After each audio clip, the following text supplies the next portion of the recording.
Chestnuts roasting on an open fire. Jack Frost nipping at your nose. I have to bust the dogs.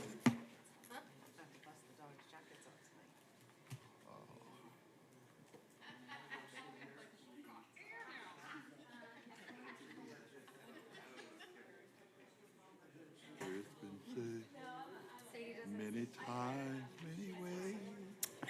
Good evening, everyone. Thank you so much for coming. Today is Tuesday, December 9th, 2025. The time is now 6 p.m. and this meeting of the Boynton Beach Community Redevelopment Agency Board is now called to order. Let's proceed to the invocation led by Board Member Hay and followed by the Pledge of Allegiance led by Board Member Cruz. Let's all stand for the invocation and the Pledge of Allegiance. Let us pray.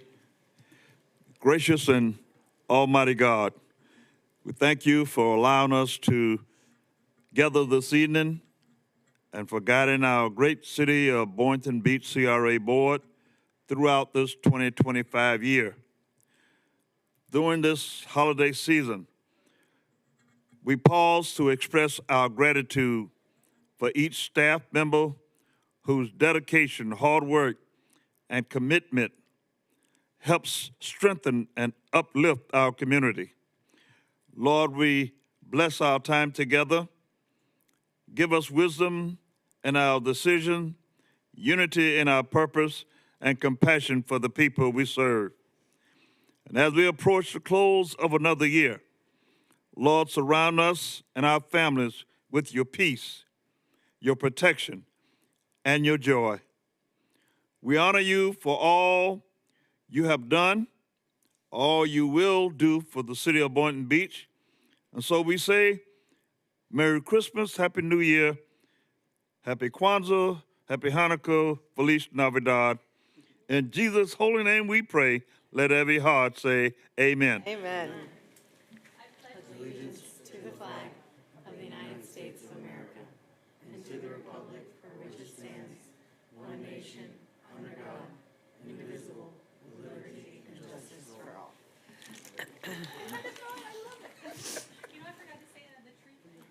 Me too. Thank you, everybody. Let me turn to City Clerk Maylee De Jesus. If you could please begin the roll call. Chair Shelton, Present. Vice Chair Hay, Present. Board Member Cruz, Present. Board Member Turkin, Wait, present. Sorry, I thought you said turkey. I'm here. Board Member Kelly. Here. Chair, you have a quorum.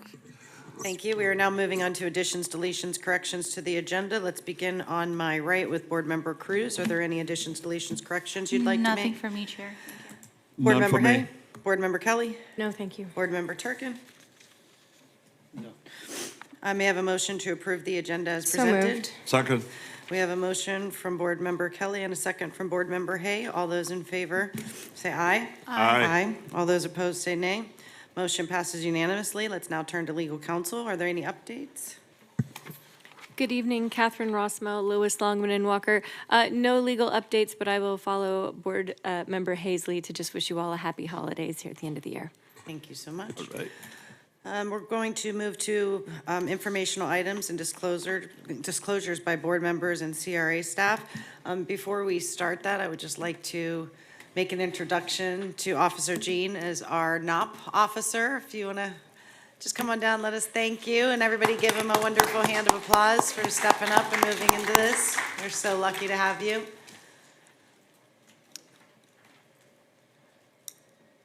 Thank you so much. It's an absolute pleasure.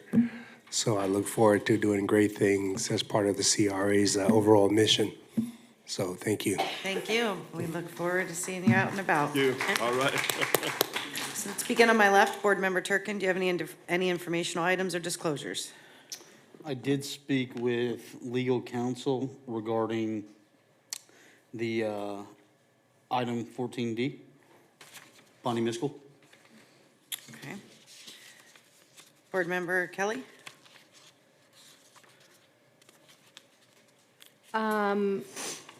I did speak, it's been quite a while, with representatives regarding 14D. I too recently spoke to legal counsel for 14D. Board Member Hay? I do not have any disclosures, but I would like Well, that's information only. I would like to say about the parade and all that good stuff. It was phenomenal, as always. Really enjoyed it. The crowd on the tree lighting was one of the largest that I've seen in quite a while, if not the largest. So kudos to all of those whose hand was involved with that. It was truly a success, and everybody appeared to be having a great time. So keep up the great works. Thank you. Board Member Cruz? Thank you, Chair. I did speak with a representative for 14D, Bonnie Miskell, Legal Counsel, and I want to follow up with Board Member Hayes' comments. I know it's not a city meeting, but I do want to give thanks since we won't have another meeting for a while. Thank you to all city staff for doing an amazing job in the event. It was great to see everybody, and looking forward to the boat parade this Friday. Thank you. Now let's now look at items under information only. Are there any information only items my colleagues would like to discuss? Nope. Okay, let's move on to announcements and award. There is one announcement. Staff, if you could please come down and present it. Welcome. Good evening, Board. Mercedes Coppin, Business Development Manager. We are very excited to be hosting the 53rd Annual Boynton Beach Holiday Boat Parade. The boat parade will take place this Friday, December 12th, starting at 6:30 p.m. is when the actual parade will take place. It's going to be leaving from Old Key Lime House, traveling south on the intercoastal waterways all the way through Boynton Beach, Delray Beach, and ending just south of Linton Boulevard. We will have our official watch party at the Boynton Harbor Marina starting at 6 p.m. We'll have live music from Making Faces, a visit from Santa Claus and Mr. Grinch, and we'll have lots of activities for families, and we'll also be featuring Sure's Chocolate, Common Grounds, and Two Georges during that for food and libations. So we look forward to seeing you all there. Any questions? Just a comment. Yes. Mercedes, if you would just tell them to slow down. Well, I'm actually heading right now to Paloma. We're having the captain's meeting tonight, so I'll be sure to let them know to slow down as they're passing our judging station. Okay, thank you. You're welcome. Sometimes they zip by so quick, it's hard to really focus on all of the things we have to judge, so, yeah. Yeah. I just Point. also wanted to say, I don't know if I've said it before, but ahead of time, you guys have always done a wonderful job putting it together, and also like sitting there judging, like putting everything together. So thank you for that. Thank you. We appreciate it. Very good. Great, thank you. Mercedes. Let's move on to the next portion of the agenda, which is public comments. The public comment section of the meeting is for public comment on all items on the agenda or items that are not on the agenda. Each speaker will be given a total of 3 minutes to comment on all items on the agenda. However, the board retains the right to increase or decrease the 3-minute limit prior to the start of public comment. Each public speaker shall be given the same number of minutes unless it becomes necessary to terminate a speaker's comments in order to maintain orderly conduct and proper decorum in the public meeting. Persons making public comment may not assign or donate their public comment time to an individual to allow that other individual time to comment. However, any persons requiring assistance will be accommodated required by the Americans with Disabilities Act. Prior to addressing the board, speaker present at the meeting will go to the podium to make their comments, and speakers participating virtually will unmute their device at the time. Speakers may be asked to state their name and address for the record. Any person may provide written comments to the board prior to the board. So anyone who would like to speak, come on up now. Don't start yet.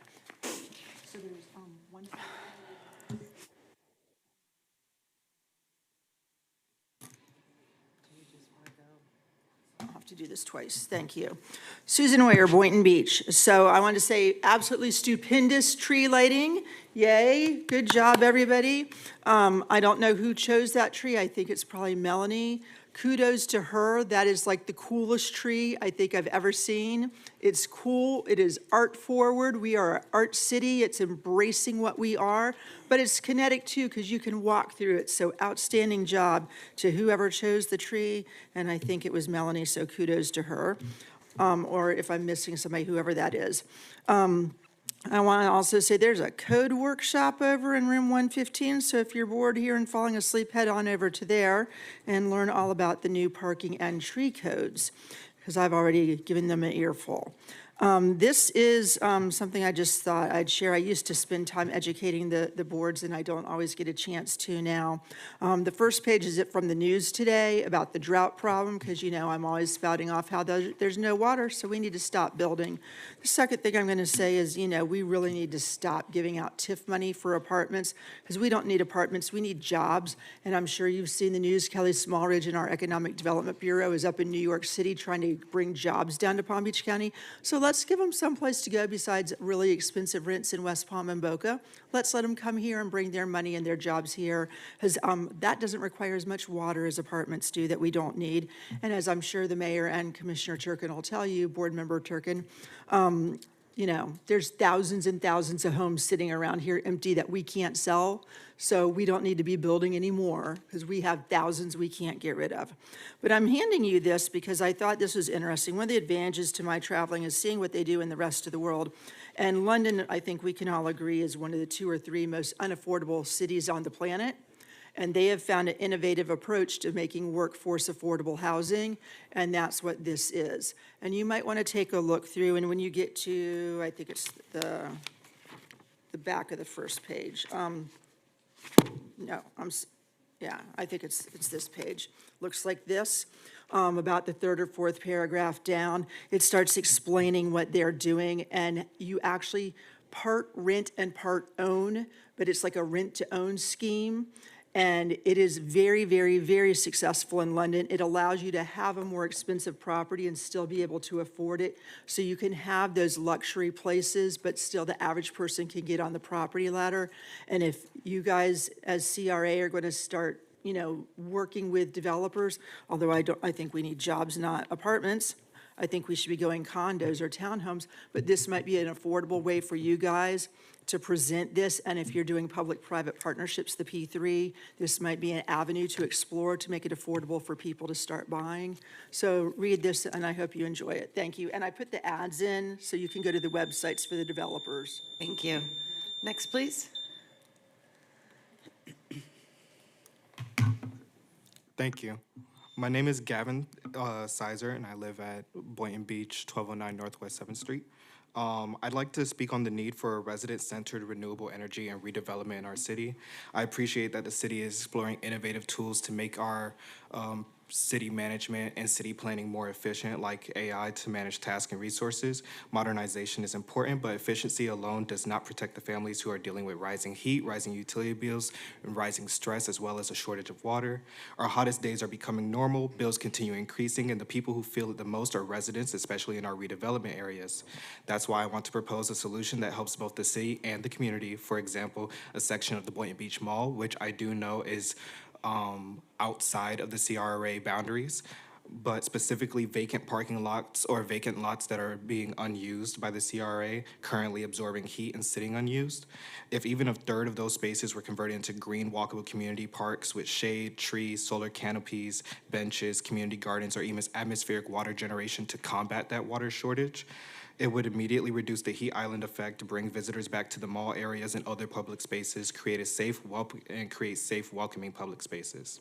Solar infrastructure in these areas could serve as the foundation of a microgrid. With a large enough array, the city could cut its own energy costs and even sell excess electricity to surrounding areas, generating new revenue without raising rates on residents. I understand, once again, that some of these areas that are key for development may be outside of the CRA's boundaries.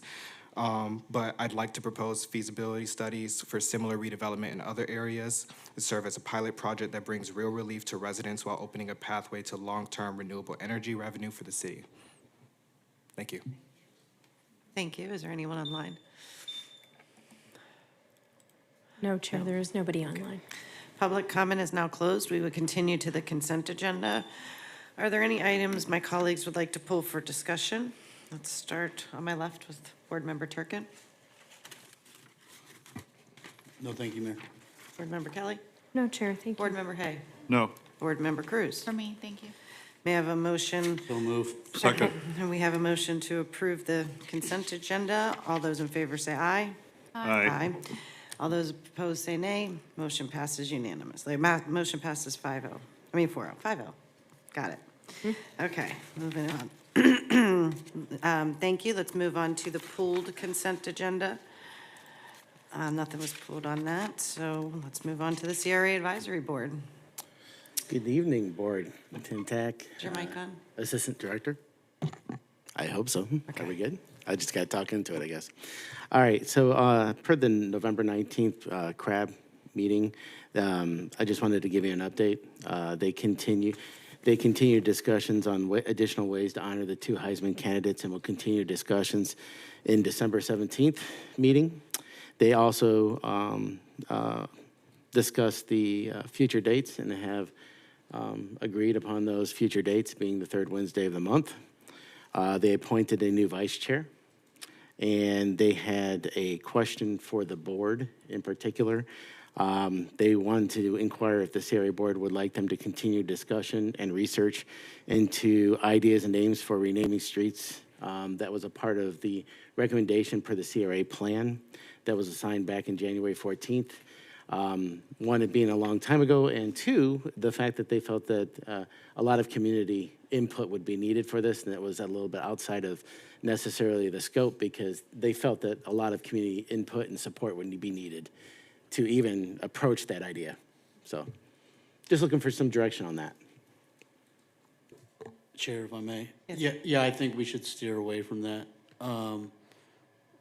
You know, as a proposal, it may not be a bad idea to have maybe some direction for the CRAB board based on our discussions in these joint workshops, because I feel like a lot of times we'll have some collaborative ideas, and sometimes we're leaving with a what's next or a how-to. So that might be an opportunity for the CRAB board. You know, maybe they designate somebody if they're not already participating or listening in on those joint workshops, and then developing some kind of strategy or some type of macro level idea that could be brought forward back at either, you know, the CRA meeting or at one of those next workshops, or directly to staff as well, both the CRA and city level. Anyone else have any comments or questions for Mr. Tack? I agree, and I think that as we move forward with having discussions about updating the CRA plan, I think we'll end up with a lot more tasks that we can give them. So, Tim, unless staff, you know, unless you or Chris or staff have any ideas on things that they can explore that we could utilize as we're moving forward with, you know, discussions on the CRA plan. I know we did have a lot of discussions at the last joint meeting, so maybe if there's some things you can pull out of that would be a good, you know, task for them to assist with, I'd be fine with that. But I do agree that I think that at this point, because we're talking about, you know, updating the CRA plan, having them go down this road of street names I think we're premature. So I think that's probably something we can put off for a bit and rediscuss later. Are my thoughts. Okay. Board Member The Hay? board, as a consensus in your direction, also, they did discuss potential acquisition of the property located at 911 South Federal Highway, known as the Tiki Motel. This is not a listed property. It was contacted to staff. We have not performed an appraisal. We brought it before CRAB to take a look at. You can see where it's located right there at Papa John's to the south. It's a little bit close to our senior center. However, at that time, in reviewing this, the board did recommend not pursuing, but to pursue at a future date, based upon what they reviewed. If you look at it, it's mixed-use medium, which I believe is 50 units per acre, which, you know, I don't know how that would necessarily work for here on a half-acre size lot. Chair, if I may. Go ahead. Yeah, I'm okay with foregoing and maybe looking at this later down the road. We're starting to see that, we're starting to see the real estate market slowly cool down, I believe, as far as pricing goes. And so, you know, it's ironic, we're getting a lot of initiated, like, potential purchases, because I think, a lot of people want to dump while they have it, and, there's one expression you say in the stock market is, you never want to catch a falling knife, right? So I don't want to grab a falling knife. I think there's going to be an opportunity where we can get a lot of these properties at a better deal. In addition, it's not really contiguous with anything, like, as we discussed, Tim. And, if it was, part of a larger assemblage that we're looking at, that's a different story, because I think, there's more of a vision at some of these other sites we've identified. But, for me, later down the road is okay, if that's okay with the board. Yeah, I agree. You said that you were going to do an appraisal, or? We have not done performed one. I wanted to bring it back to you, give the recommendation, and then based upon your recommendation, direct staff how to proceed. Okay. I think based on the appraisal, it would be another parcel to deal with down the road when it comes to swapping with the city and taking a look at what we can and cannot do, because this is on federal, and that adds a little more value to it. So I would definitely be interested in it after we take a look at the what it's appraised to, what it's appraised at. I would be curious about the appraisal too, because I did walk Federal the other day, and I was looking at that place and saw a lot of like ickiness and thought, God, I wonder what it's like. There wasn't even a car in there.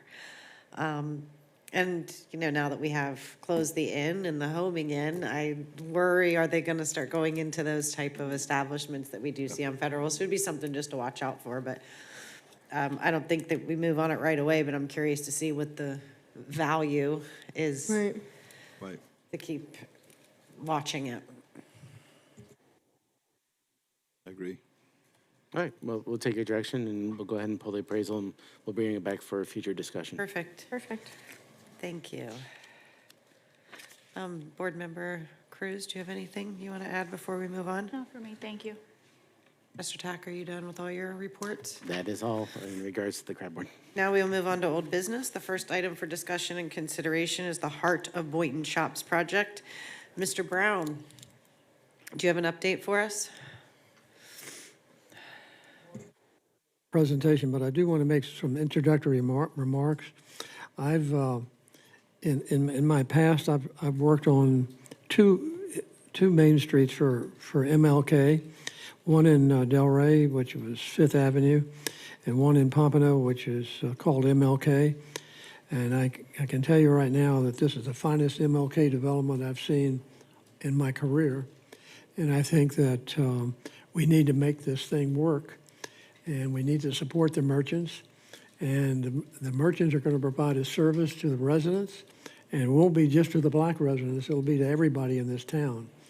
Because when I went on the tour of the Heart of Boynton and tasted Big John's food, I said, I'm bringing my family here on Sunday. We're going to have, when you're open, we're going to be here having breakfast all the time.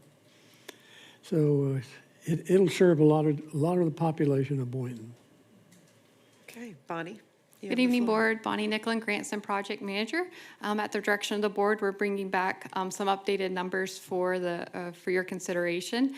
After the November Board meeting, I went and met with each individual tenant, took a deep dive into their numbers, not only at their build-out costs, their equipment cost, any other associated costs to get them open and operating, including signage, data, networking, all their equipment. So I got those numbers and put it into a brief presentation. Just quick overview, 7 tenants. Right now, the build-out contracts just for the shells total of approximately $1.6 million. Of that 1.6, and that's again just for the 7 tenants, we're contributing about $600,000, which comes out to 38% of the funding for the structural items. This is the current breakdown. The top row includes their equipment cost and the build-out cost. So for the bakery, urgent care, dentist, restaurants, and law office, you can see the grand total. what I found interesting, the restaurants, while their build-out costs are higher, their equipment costs aren't quite as high as the medical offices. Urgent care and dentist, their equipment costs are quite hefty. So you can see the breakdown as the rows go down, the current out-of-pocket expenses for each of the tenants with the current funding in place. And the last row shows the current percentage the CRA is contributing on an individual tenant basis for the structural items only, permanent items that stay with the space if they were to leave. After meeting with all the tenants and reviewing their costs, we met as a team to kind of find out what is that point to where we are setting them up with a little stronger foundation without doing everything. And what we came up with is 80% of the structural items only. So with that scenario in place, you can see what the proposed breakdown would be. The total build-out costs stay the same, and then the out-of-pocket come down to the tenants. But even so, you can see the tenants are still investing heavily into this project, into the success. I think what's important is to notice these are neighborhood-serving uses. This funding is going to the community. It is going back into the heart of Boynton for a project that was so requested years and years through all these RFPs.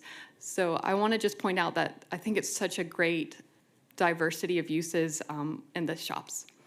So if the board were to consider that funding, we currently would need an additional $719,000. We have $2.6 million available as part of the audit, which will come up later on the agenda, that can be pulled. Some of that funding can be pulled and reallocated to this. That 719 number includes contingency. And again, it covers 80% of the structural items that are permanent and stay.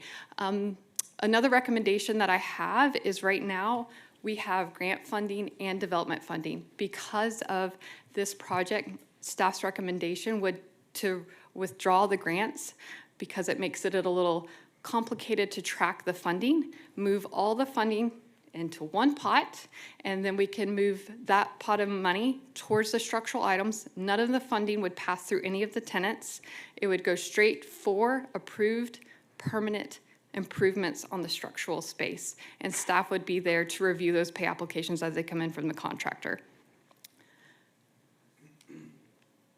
And then just lastly, I wanted to revisit a 2023 economic impact study that the CRA had with the county's housing and economic development. Board member Turkin had this request, and I think it is a good point to show of the job creation and the 5-year impact for this project. We have this report for similar projects, the Villages and Pierce, and the Heart of Boynton, and surprisingly and impressively, Heart of Boynton Shops has the highest impact because of the commercial component and the specific uses in place. So based on that report, they used the REMI model, and I think there's a full report on the dais if you'd like to read it in detail. But the permanent job creation between the tenants would be around 70 jobs, with a 5-year creation of 518 permanent jobs, bringing the overall 5-year estimated impact for the commercial component alone to $56.6 million, with the 5-year overall project impact with the residential and commercial component to 102.7. So I think, again, it's just a testament to the overall catalyst this project's going to bring to the Heart of Boynton and the community. So I'm here for any questions that the board may have. Thank you. Are there any questions? I'd just like to say, Bonnie, that really appreciate you working so hard to work this out and make those spreadsheets so that they could work, because we put a lot of effort, money, time, and all of the above into this project. It's won all kinds of awards, and we want to make sure that we can do everything we can to make it successful even more than it already is. And I like the idea that they are putting some skin in the game also. It's not, just give them everything. So I like that idea. And just realizing, too, that this is not just District 2 project, even though it's in District 2. It's for the city of Boynton Beach, and it's going to make a tremendous enhancement. And I do like the idea of putting all the funds in one pot. That's a great idea. That gives us a little more leverage and divvying out to those in need, because we have a lot of lessons learned on this particular project, and I'm sure we will be making some changes in the future when we have such a project come before us again. So again, I want to thank you. I'm all for it. Let's move ahead with it. Any other questions? Yes. No, just wanted to make a quick comment. Bonnie, I think you've done an excellent job with putting all this together. It's very impressive, and having all the information in front of us with the sheet and everything. And I think it's a very, very important initiative for the community and for the CRA and for the city as a whole, to be able to support businesses in this real way, tangible way, and for it to be a catalyst to hopefully truly move forward with the purpose of a CRA, which is to reduce slum and blight and economic development. So thank you for that. Board Member Turkin. Thank you, Chair. Bonnie, thank you again. Tim, Chris, thank you. It's frustrating because I feel like we shouldn't be here, and I feel like we shouldn't have to pitch in to make this happen. Once again, this board is having to put on their capes and become superheroes to save the day, and I just want to thank everyone for being so patient with the developer. It seems that, you know, once the primary focus of residential was complete, everything kind of went by the wayside, and I don't think that's fair at all. The quick question about the total amount, does this contribution in the presentation, does it include the rental reimbursement for the applicants? No. So that's my only concern, is we have never done an 80% subsidy for any business in the city. And personally, that's not something that I can sit here in goodwill and do. I'm more than happy to work with all of these tenants in a way that doesn't seem like we are, you know, going to extremes in order to make something happen. I do agree with the process of allocating the funding to having it direct to contractor. I think that's fair, and you know that helps me swallow this pill easier. I just want to know what other options do we have. You know, it looks like some of the lower cost units, I don't see the uses here. You know, they're closer to that 80 already, but you know, with these businesses that have larger costs, that's more of my focus.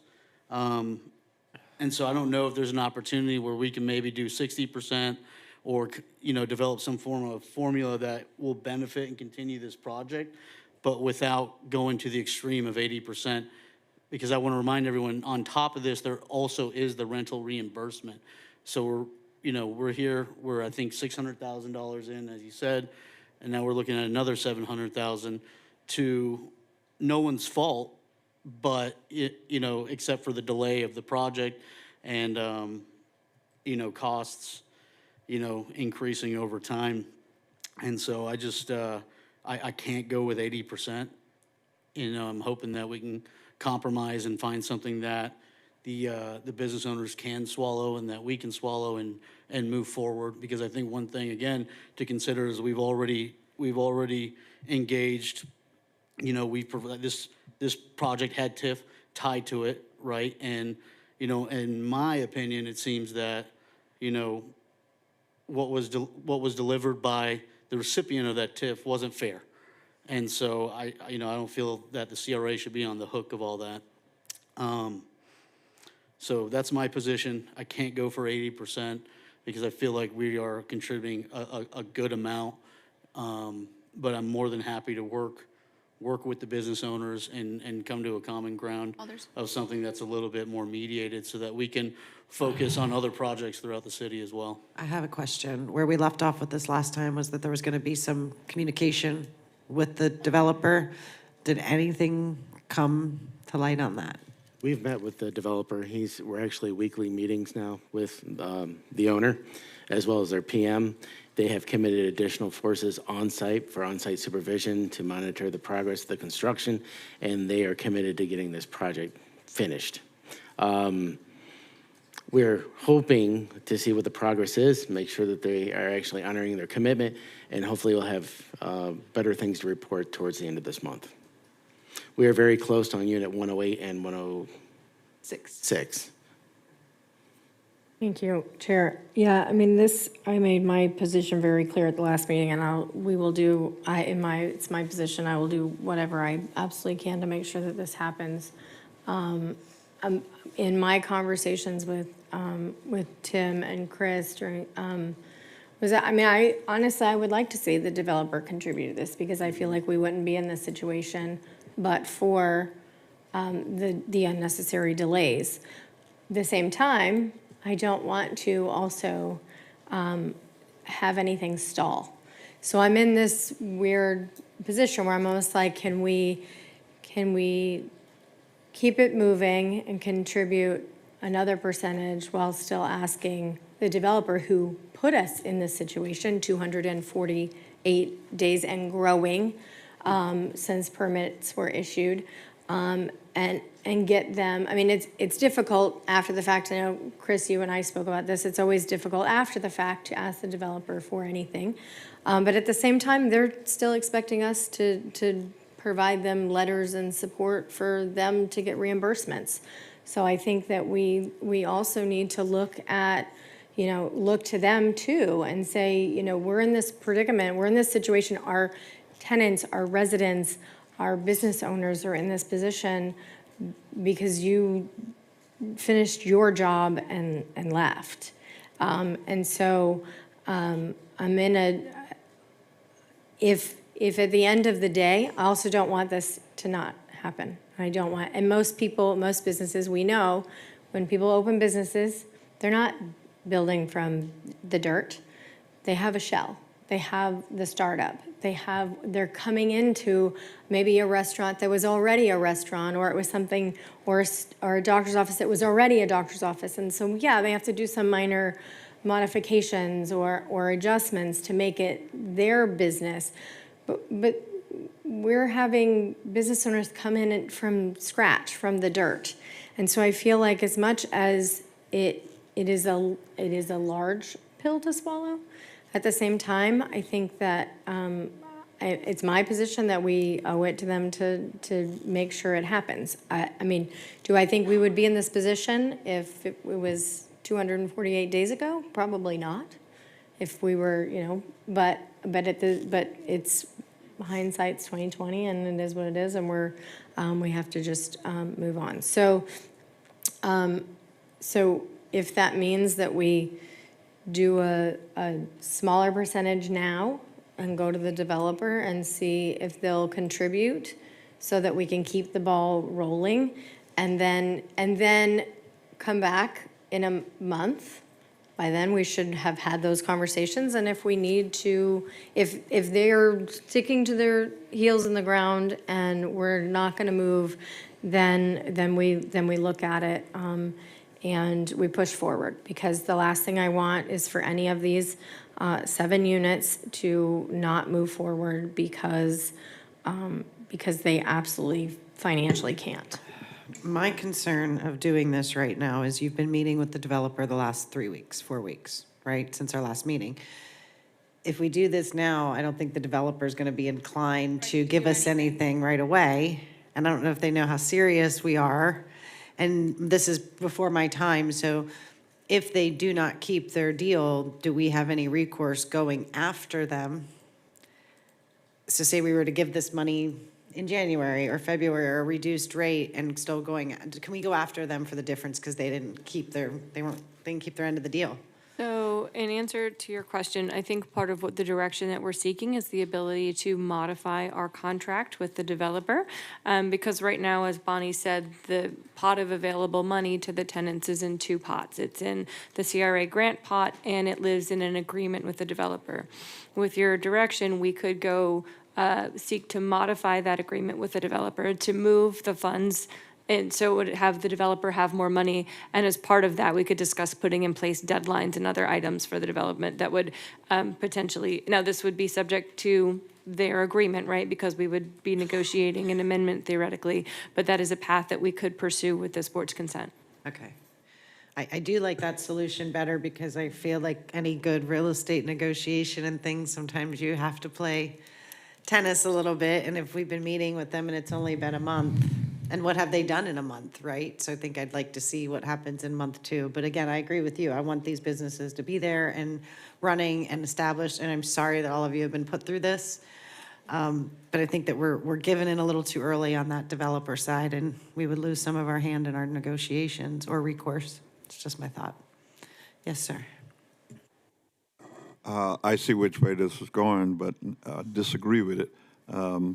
I just feel that we're penalizing the tenants. We've been after this over and over again, and we have really worked out a solution here that will work for the betterment. We could still, if we wanted to, I say put some time limits on this, because this could go on and on and on. And it's been long enough already. These tenants have made loans, they're paying on them, they're losing money, okay? And we sit here and we come up with these ideas, which some are good and some are not so good. But I just feel that we need to really tighten the rope here. If we're gonna go this route, then let's put some concrete dates to make this developer move off his behind and make something happen. Because for too long it's like trying to hit a moving basket. It just keeps moving. So we've got to narrow it down, set it in concrete, and if you don't comply, then we're coming after you, if I may use that terminology, in a nice way and make you mount up. So that I guess that would be my big thing, based on what I'm hearing, is to really put some tight constraints on this developer to make things happen.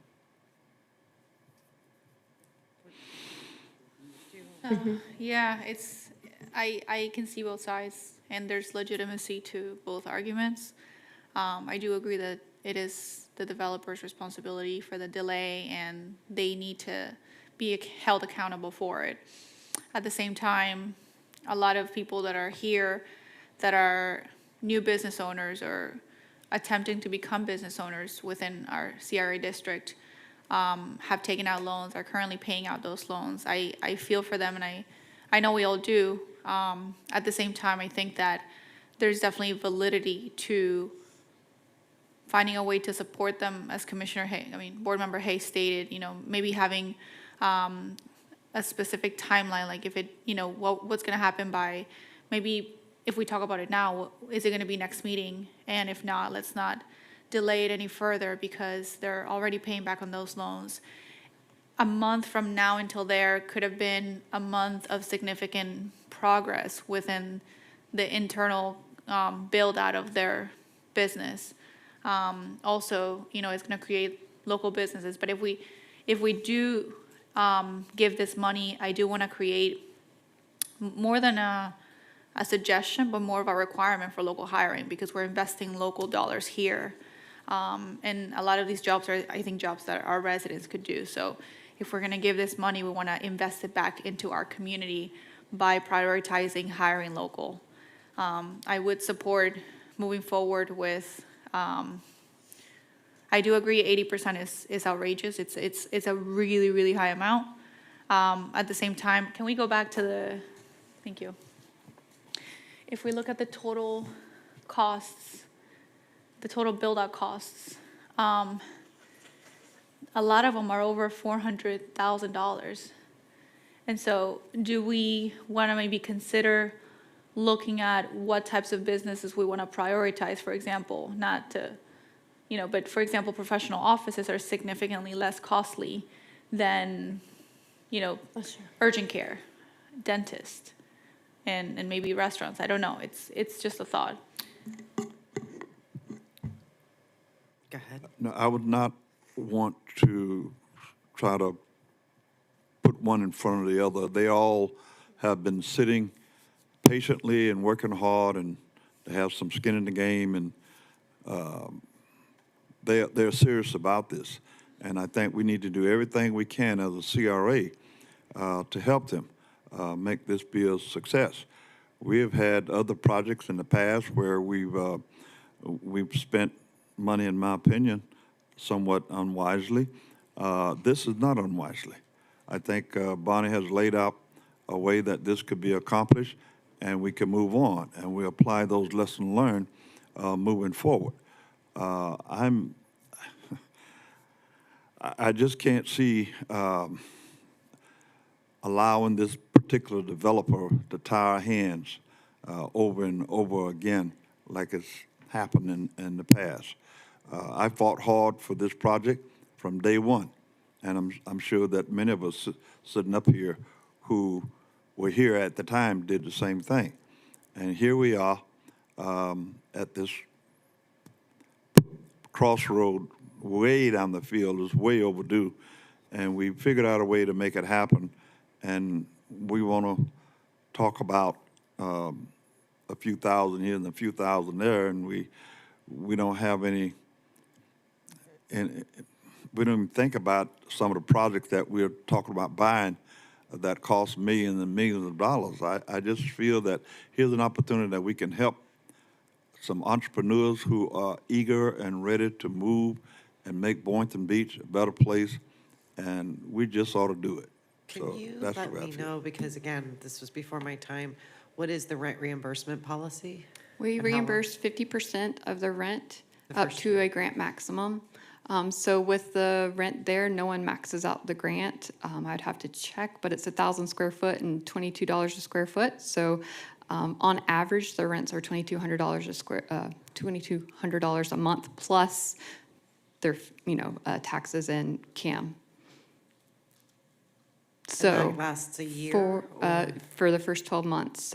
So once they pay their rent, they show me proof of payment, and I reimburse them their 50% match, which is around $1,100 a month.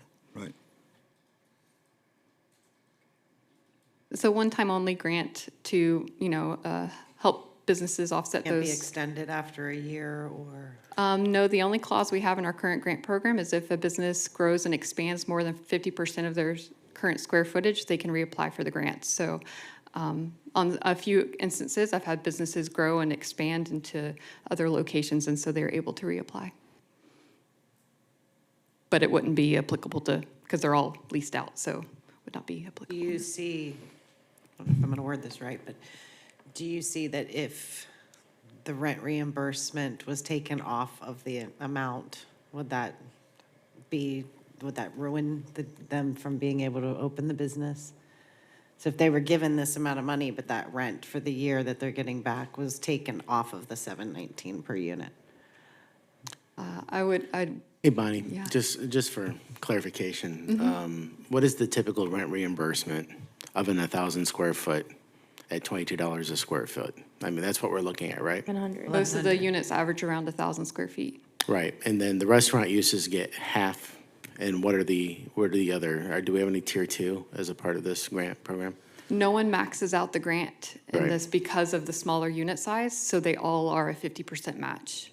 So. Whereas like if it was a 3,000 square foot restaurant, the max they could get is $2,000 a month. Okay. But because of the smaller unit sizes, no one maxes out the grant. So we're roughly around $12,000 to $14,000 we're talking about rent Yeah, assistance? I think the average rent grant was, 11 to 14 maybe even. Right.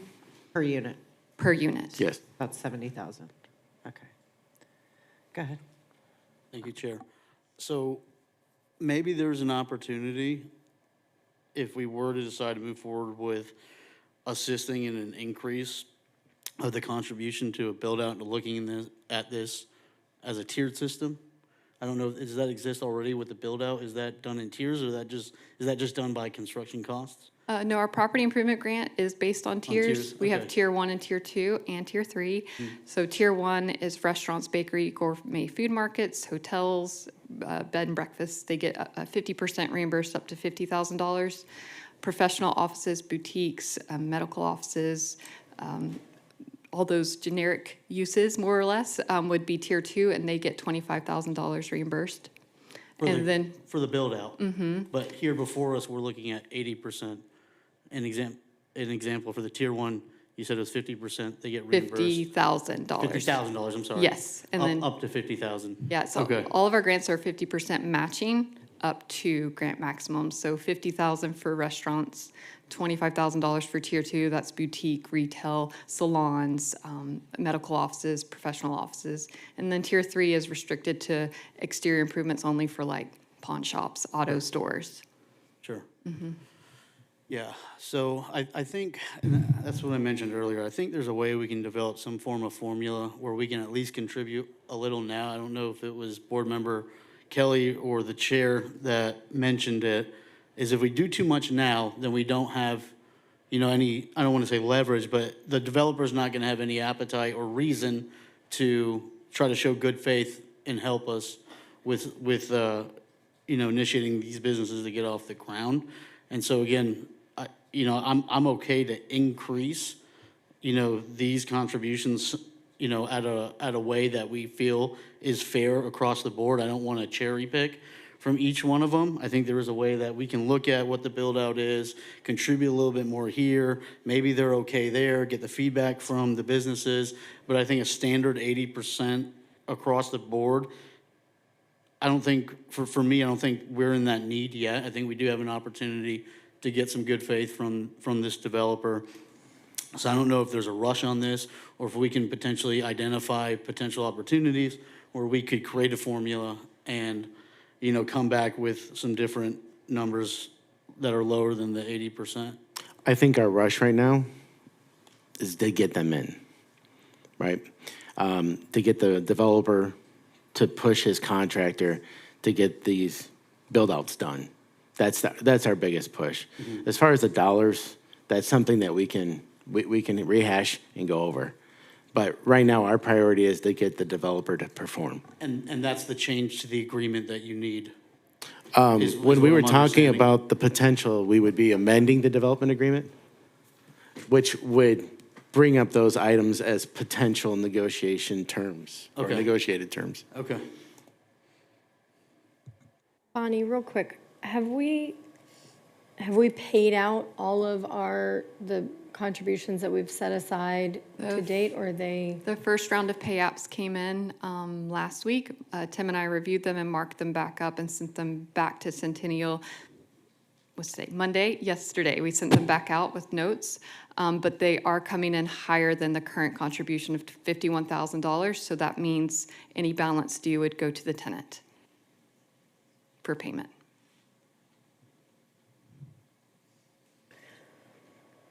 And that's another term you got to factor in. Whatever this formula is we come up with, is the cost is constantly going up. Well, and when we negotiated that contribution, when we first talked about this now, probably 2 years ago, 2022? Yeah. 23, 3 Early. years ago, and Centennial agreed to help us with this build out. Obviously the costs were, that 51,000 or 50,000 would have covered it. And so now here we are, not on any fault of the tenants or staff or even this board. We're in this situation where they're higher than expected. And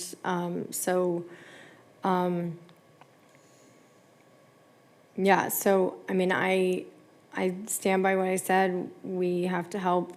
We will help. And I will help. I will do whatever I can. But I would like to, Catherine, I would like to have you start having those discussions to amend that agreement to put timelines, because we're not going to be discussing this in 248 more days. It's not an option. So to talk to them about deadlines and talk to them about, when they send us a bill for more for the shell, without a solution. I mean, just send us a bill and say, here's the bill, pay it. When you know that the costs are more than what you agreed to support us, and you agreed to go in with us on this and work with us on it, and to just send us a bill and say, oh, pay it. And now we have to be on the fighting end of it again, instead of having a developer that's going to work with us and work with our tenants and be a true partner in this project. And I feel like here we are. This is like Not to geek out on numbers a little bit, but the reason, the methodology that was proposed as a flat percentage of CRA contribution is specifically to address the fact, if you go to the previous slide, you can see the different uses have different requirements depending on the use. So they're right there at 72%. We're already contributing that right now towards the professional office and 61% towards the law office. So the idea is that the 80% would create a fair amount across all the uses regardless of the use. That was the methodology. That was trying to address that deviation between, if you're a restaurant, which we wanted, we put it in the purchase development agreement, those uses specific. As you know, and we were very fortunate in Bonnie's hard work and efforts to get the type of uses that in this area, as Chris aptly pointed out, it's huge. So again, it was trying to find a way to supplement the higher, more expensive uses. And you can see on this slide that the second row would be the out-of-pocket with that 80% taken into an account. So there is still skin in the game, and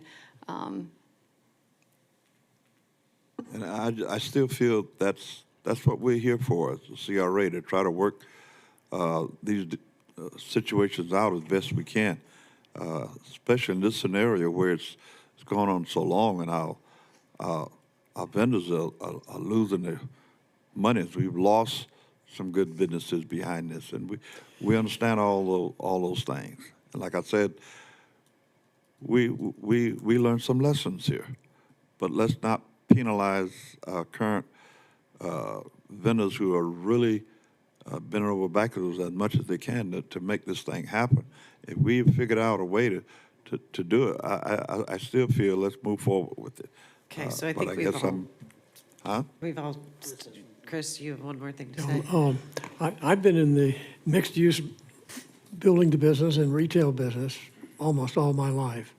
The time to negotiate with the developer is in the very beginning, and you try to cut a deal with a developer, someone like me, and you say, you're going to get this job, but you're going to contribute X dollars per square foot for each of these tenant spaces. The time to negotiate is in the beginning. He'll never agree to something in the end. So I think it's almost a lost cause, although I would suggest one thing that maybe we could try, and I'll be certainly willing to meet with the guy, is to reduce is to approve 70%, go to the developer and say, we've held back 10% and we want you to pay the 10%. And if you don't, we will never do business with you again. Now, he's got something to lose in Boynton Beach. He's a low-income housing tax credit developer. I know all about that. And if he tries to build another project in Boynton Beach, he needs us and the city to write a letter. If you don't write the letter, he does not get the allocation from the state of Florida. He's got a lot to lose. So that's my suggestion for tonight. Approve 70%. Let us go and negotiate with this guy and tell him, this is you have a chance to be a superhero too, beside the board, but you're going to contribute the other 10%.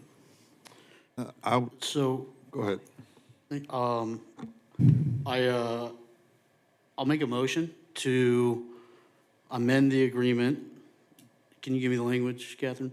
Sure. Well, at this point, we don't have an agreement for you, so if we could just have your consensus to go negotiate with the developer and bring back something for your approval, we can take into account the discussion here tonight, which, as I understand it, is this board is amenable to adding some percentage to transferring that money to be in this development agreement as an incentive to enter into an amendment, because Mr. Brown is right. We are later in the game, so the incentive would be to add that. But to also add deadlines, and then we, as your staff and legal team, will come up with some formula related to tiering or percentage or something for your consideration next time. So we can bring you back a proposed amendment that would hopefully work with the tenants and with the developer to get some things in place. So we can certainly take it by motion. We can also take it by consensus if you all agree that that's a summary of this conversation and what you'd like us to do. Yes, I could live with that. Yeah. Okay. Yep. Okay, since there's no action tonight, I can take that by consensus and we'll come back. Oh, I thought, Good. Thank you. oh, sorry. Just one second. Bonnie, did you want to? No, I didn't know if y'all did have a more direction on that number, or that is what we're So going to. my understanding was that they were gonna develop a formula to come back to us. If that is not feasible right now, then I understand what you're saying, Chris. I think 60% is fair to then try to get the developer to do 20%. And then I'm not gonna go too high, but here's the thing is if we start at 60, we can come back and give more if needed, if this developer doesn't wanna work with us. The good news is we have the ability to continue. I would vote tonight for some additional funding so you can go forward, and then you hold back. I suggested cut 10%, you're suggesting cutting 20. I'll let the board decide what that, you want to go with Chris or with Commissioner, the Commissioner. Don't formulate it that way, Chris. I support the 20 only because, again, I have a lot of questions I would let after her this. have the funding now, the 70% or the 60% now. Yeah. So we can get some of this work done. And then next month, we'll come back and give you a report. And if- Maybe next month you can have this developer come here for the meeting. Well, if he comes in, well, that's the best thing, is to get him. I would like that. Not online. Not online. Not online. This is before my time. I would love to be able to have an opportunity No, for him no. to stand up here and have some questions. The reason we were pushing for some numbers because the bills are coming due. Yeah. The So work's getting produced. do you need a motion for that? So I'll make a motion for 60%. I don't know the exact language, Catherine, of what you need, but to go up to 60% for the construction reimbursement. Second.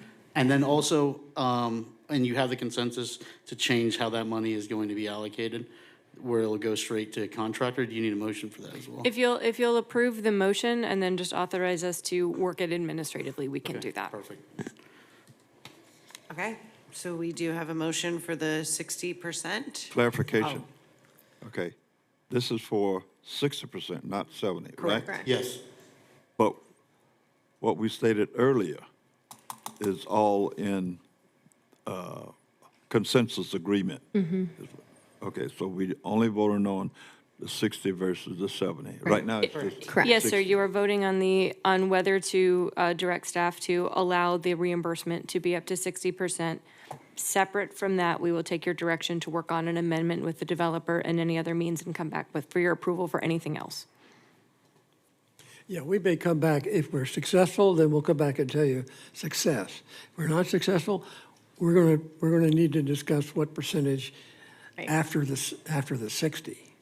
And granted too, I mean, we're going off, we're not looking at anything directly. We're looking at a table in front of us. You know, I would like to see a little bit more information, you know, about what our budget is, what the forecasted is, forecasted revenue, all these things that these business owners do, you know, because I haven't heard anyone say that 80% is absolutely what I need in order to get off the ground. Maybe it's not that. And if it is, then we work with that developer. And if not, then we come back and we have this conversation again. So. Board Member Turkin, were you meaning if it works for the tenants, the 80%? Yes. So I met with them all, and this gets them all within touching distance of their dream world scenario. It gets them very close. Yeah. So I think after my conversations with them, that makes them breathe What gets easy. them close? Dream, The 60? 80%. Dream World does not equate to operational.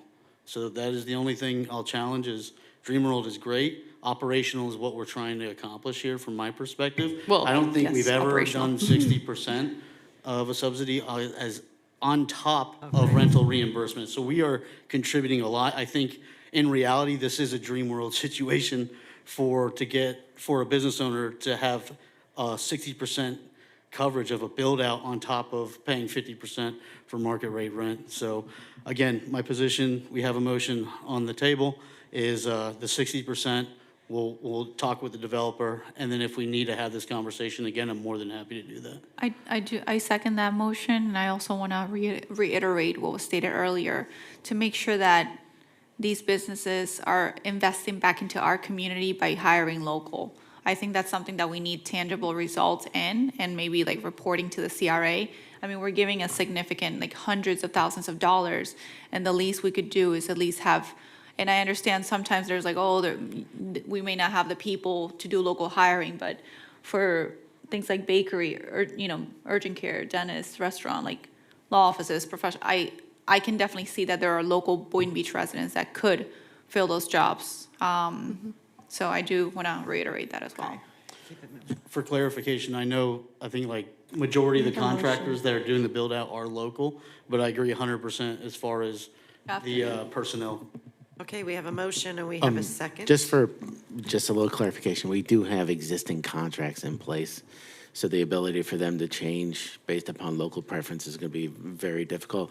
Each one of the tenants have a construction contract in place with RS No, Construction. not construction. I think When she they means for the- when they okay. hire people Okay. after Okay. they open their Urging business, them like to- when they Right. open the bakery, the cashier. If and- I Yeah. may, if we could present alternatives for that goal in the future. However, what you're discussing tonight is not a contract directly with, it's not with the tenants. It's on behalf of the tenants to their benefit.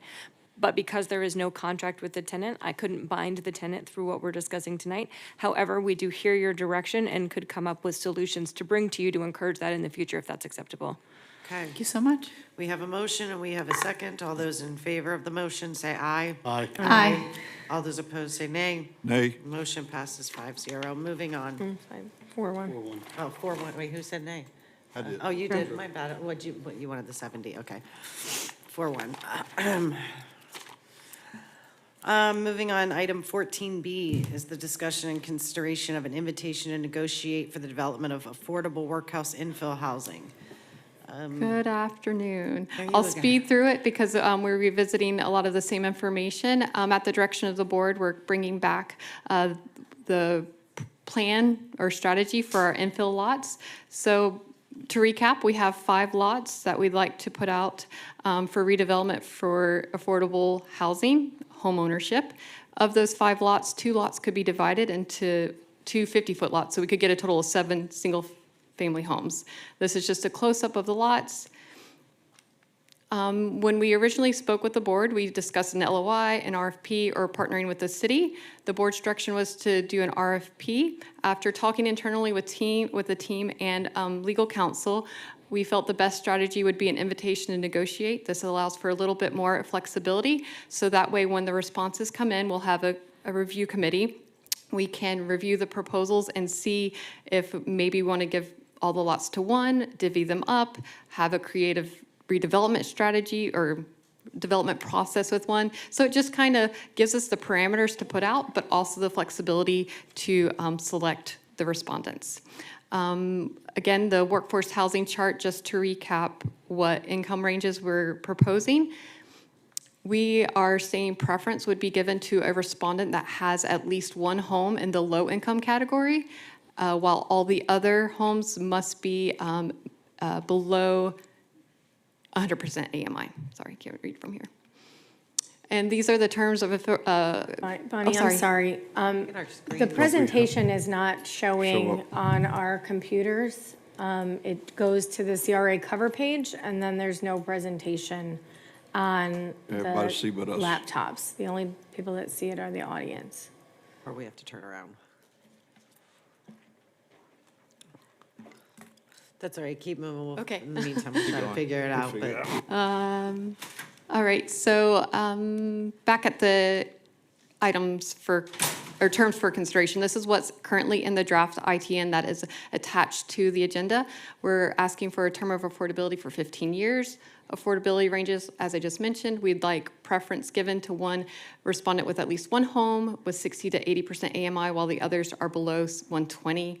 A construction timeline, we're proposing 18 months, but again, that can be negotiated depending on if one takes all or so on and so forth. Minimum features, 1,500 square feet, 3-bed, 2-bath, 2-car garage, hurricane impact features, windows, appliances, and a minimum of 50-foot lots. We will have a local preference, local contractor preference rather. Developer type, we're open to for-profit or not-for-profit. The end game and goal is 7 single-family homes, and we would be selling the homes through some sort of qualified lottery, similar to the Cottage District.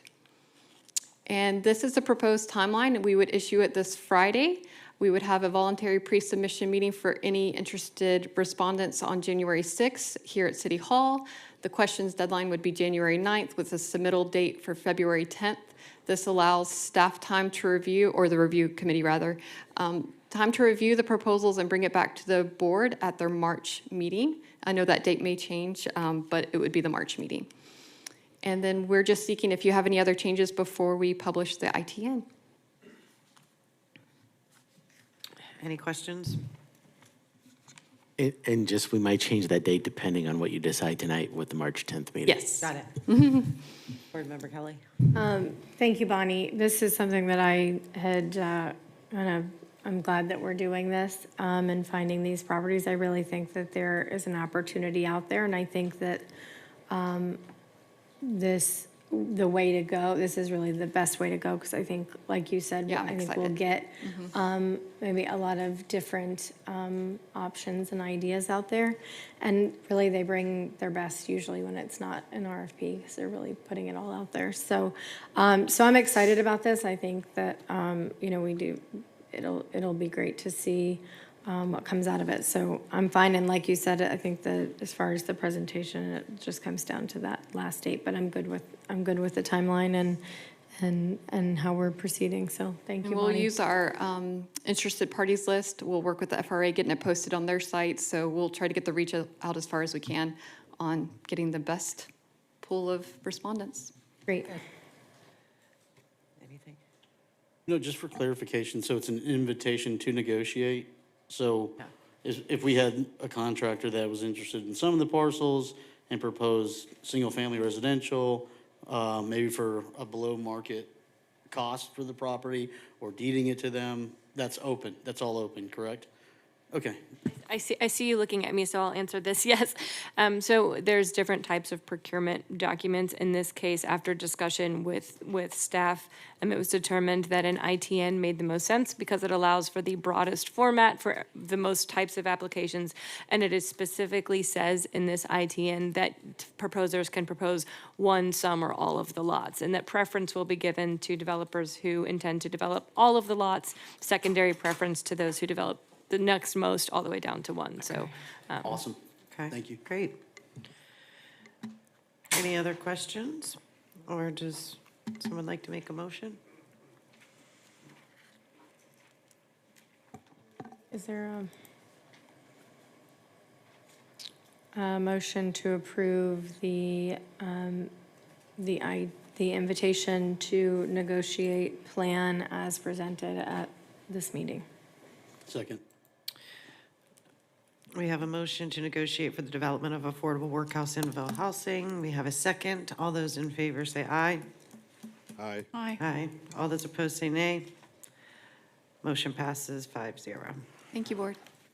Thank you, Bonnie. Okay, the next item for discussion and consideration is the discussion of project status for the Boynton Beach Office Condominium LLC project located at 1102 to 1110 North Federal Highway. And welcome, Teresa. Good evening. Teresa Utterback, Development Services Manager. We do have one of the title managers of the condo LLC, Darius, and I believe the other one is online. Yes. Is that correct, Sam? I'm going to give you a brief background for for you guys. This goes back to 2020. The property is located on the corner of MLK and North Federal Highway, so it's a key corner to that redevelopment area. The board at the time approved 2 ideas for the property, a radio station and an engineering firm. They got together, formed an LLC. They went into permitting, things were going great, they closed. Part of the closing was they would come up with cash, in-kind services, and a soft mortgage.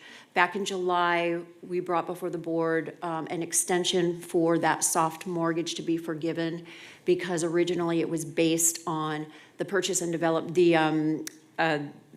repayment was based on the permit, and we don't have permits yet, so we extended that to be based on, it would be forgiven 5 years after they received a CO, because it just had been dragging on for too long. So at this point, we've got a couple of issues that have come up. The one being the extended time that it has sat in permitting since May of 2022. It's gone through 6 review cycles. Again, we extended the soft mortgage in July. We have another deadline coming up in January of where the in-kind services, if they were not used up within the 5-year period, would be due 5 years from the effective date of the contract, which was in 2021. So now we're looking at the 5 years in January, those in-kind services will become due. The issue then becomes is one of the owners has now requested that they be removed from the project, and those in-kind services will have to be addressed because that's very specific. It was radio coverage. So we wanted to just have a full discussion because that time's coming up in January, and we all thought it would be best to kind of talk about it now and get direction. I was looking for, however this moves forward, really a time certain on the permitting. We normally don't do that because of the permitting process. It does take a while, there's no question about it. However, our city is really great at getting through things through permitting. It's been a very effective group of people over there, and they're really on it. So I can watch it now, and I can literally see the turnaround time from staff at the city and the owners. So I wanted a time certain on the permitting, and also we had given them 2 years to complete the project, fully construct the project and get their CO after their permit was issued. I want to reduce that down to 18. I think time is of the essence on this, and like I said, whichever direction we go, I just wanted to kind of clear up these deadlines and get them straightened out so we can get a building on that property. So staff is not looking for any type of necessary direction. The idea was to have this come before you, so you had an opportunity to think about how you'd like to proceed. You guys have a lot of opportunity here. The representatives are here to discuss, and how you would like to move forward is what we're looking for.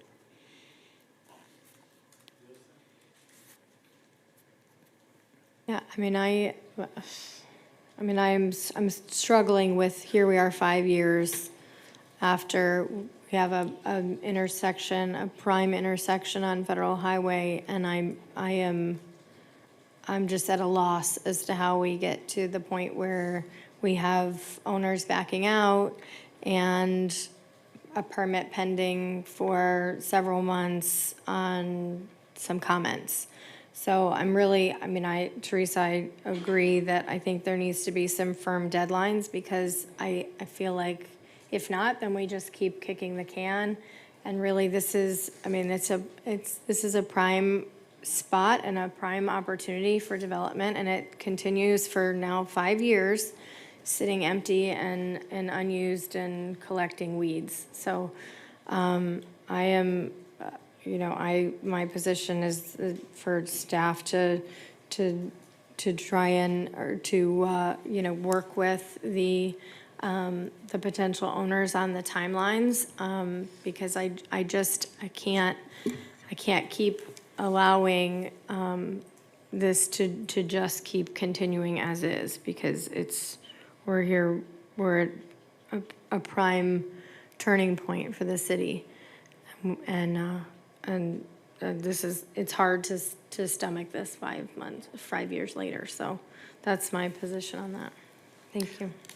Anyone else have any comments? I would very much ask if we could hear from Yes. Darius on how they would like to proceed and what they're proposing and what they're looking to do. Good evening, members of the board. My name is Darius Bardales. I'm the owner of BDH Consulting Group. We're an engineering firm and engineering and surveying firm. We're local. We're residents of the city of Boynton Beach. We've been here for over 22 years, and we care about the city, number one. We initially contracted with a developer's agreement with a CRA, in full faith with our partner, Sam, who owns a radio station. And so we're doing everything with good intentions. For some reason, he decided to back out. And we were in the permitting process. You keep talking about the permitting process. And we have addressed all the plans are approved for building, also for site. The step that we're at right now is for the technical compliance issues, items, which is basically the recording of an easement, getting some consent forms signed by the utility companies, and that type of items. We actually submitted all those technical compliance items today. Of course, this is a permitting process, so we're gonna see if we get any comments from the city regarding that. But initially I know we've gone through several cycles of review, but the site is very small, and it's in an area where it meets the CRA building requirements and also the city, and it's a very tight site to develop. So we were having issues with landscaping, believe it or not, because the city, during the permitting process, they wanted a lot of landscaping to meet the city guidelines on the right-of-way, so that it would be nice for people to see. So finally, we resolved that issue at the beginning of this year by, just recommending something else that does not really meet the city guidelines, but is like best management practices. And so now, if hopefully you can put yourself in my shoes, with the engineering company, we want to develop the site. We have all the intentions, but then we had budgeted, for developing the site with a partner. Now our partner backed out, and we fully respect his decision. I love Sam. He's a great guy. And but at the same time, I would like to know if we're going to continue with the permitting process. If we get any comments for the technical compliance items, we'll resolve them. That should be no issue. But at the same time, I know that, like Teresa mentioned, the in-kind services are due next month. And just recently, when we came here back, when was it, June? July. July, we renegotiated the mortgage that would, that if, in case we sold the property, then, we had to pay the mortgage, and we said that we had no issue because we had no intention of selling. We want to remain in Boynton Beach, and, we had the business for 12 years. Every year we're growing 10%, and now we're ready to develop. We need to have an office. And it would be great if the city and the CRA can work with us. And but I would like to request at least 1 or 2 months for us to sit down with Teresa and Tim with the CRA, just to look at the contract and see how we can move forward and develop the site. And another thing, to consider also, we're working with, after we got the news from our partner backing out, we've been working with a bank, and we've been applying for the 504 loan, which is a federal loan. to construct, but the government was shut down. And after it reopened, there was a big backlog. So we haven't really made much progress with the loan. So we're trying to see if we can buy him out, because all Sam wants is he wants to be paid for whatever he has put into the project. And we understand his, his wishes. We're trying to see how we can work it out so that we can, we can make that happen. At the same time, Sam has not provided that many in-kind services as opposed to us. At BDH, any work that the CR sends our way, we complete it. And we pay the in-kind services. But at the radio station end, they haven't done as much. So his in-kind services amount of money that is due is a lot more than ours. So that's something that we did not plan for. So we need to adjust. If you can, work with us, we would appreciate it just to, just look at the, developers agreement terms. And if it goes 1 or 2 months to work with the Teresa and team, just to figure that out, then we would really appreciate it. May I ask But I just want to add that we are fully committed to develop the site. We don't want to go anywhere. We're from Boynton. We love Boynton, and we want to stay here. And, May I ask what your buyout is with him? How much he wants? It's about it would be about how much is there is on his in-kind services? I don't The know. outstanding on your agreement. The outstanding. It's like $120,000, 150. And you're trying to get the funding to do that? Exactly, yeah, correct. And as things are running behind because of the government shutdown. Right. So we're working with the bank. Do you have a timeline of, if you're working with the bank, have they given you any pre-qualification or that you're looking good in this file that you could provide to the board just to show that this may be in motion? They haven't provided anything yet. Yes, they're asking us for documentation. The last thing that they asked us for was the profit and loss. Right. And we submitted, and they said, oh, you have to revise it. And so our accountant is working on getting that to them. Okay, any comments? Any questions? If I may, what is the intent? If you're taking over Sam's portion, what are you looking to do with the remainder or the additional portion of that building? Rent it out. You're going to rent it out? Yeah, we'll rent it out. Actually, we have come up with different ideas. I love work with the community, and I like that type of co-op working spaces. So we're shooting the idea of just since we have 4 units, 1 unit being just for our business, and then the other 3 units doing like a co-op, so we can share, the office space with other small businesses. And I think in that, if we do that, then that's also going to help other small businesses in the area. And I know that the city of Blackworth and the city of West Palm, they have a lot of co-op offices. We don't have that many here in Boynton. So if that helps us anchor our local businesses, then that would help everybody out. Yeah, I mean, I love the idea, and I think I agree with you. We need a co-work space. This has to move. I mean, I can't, I'm not going to give any more extensions or anything.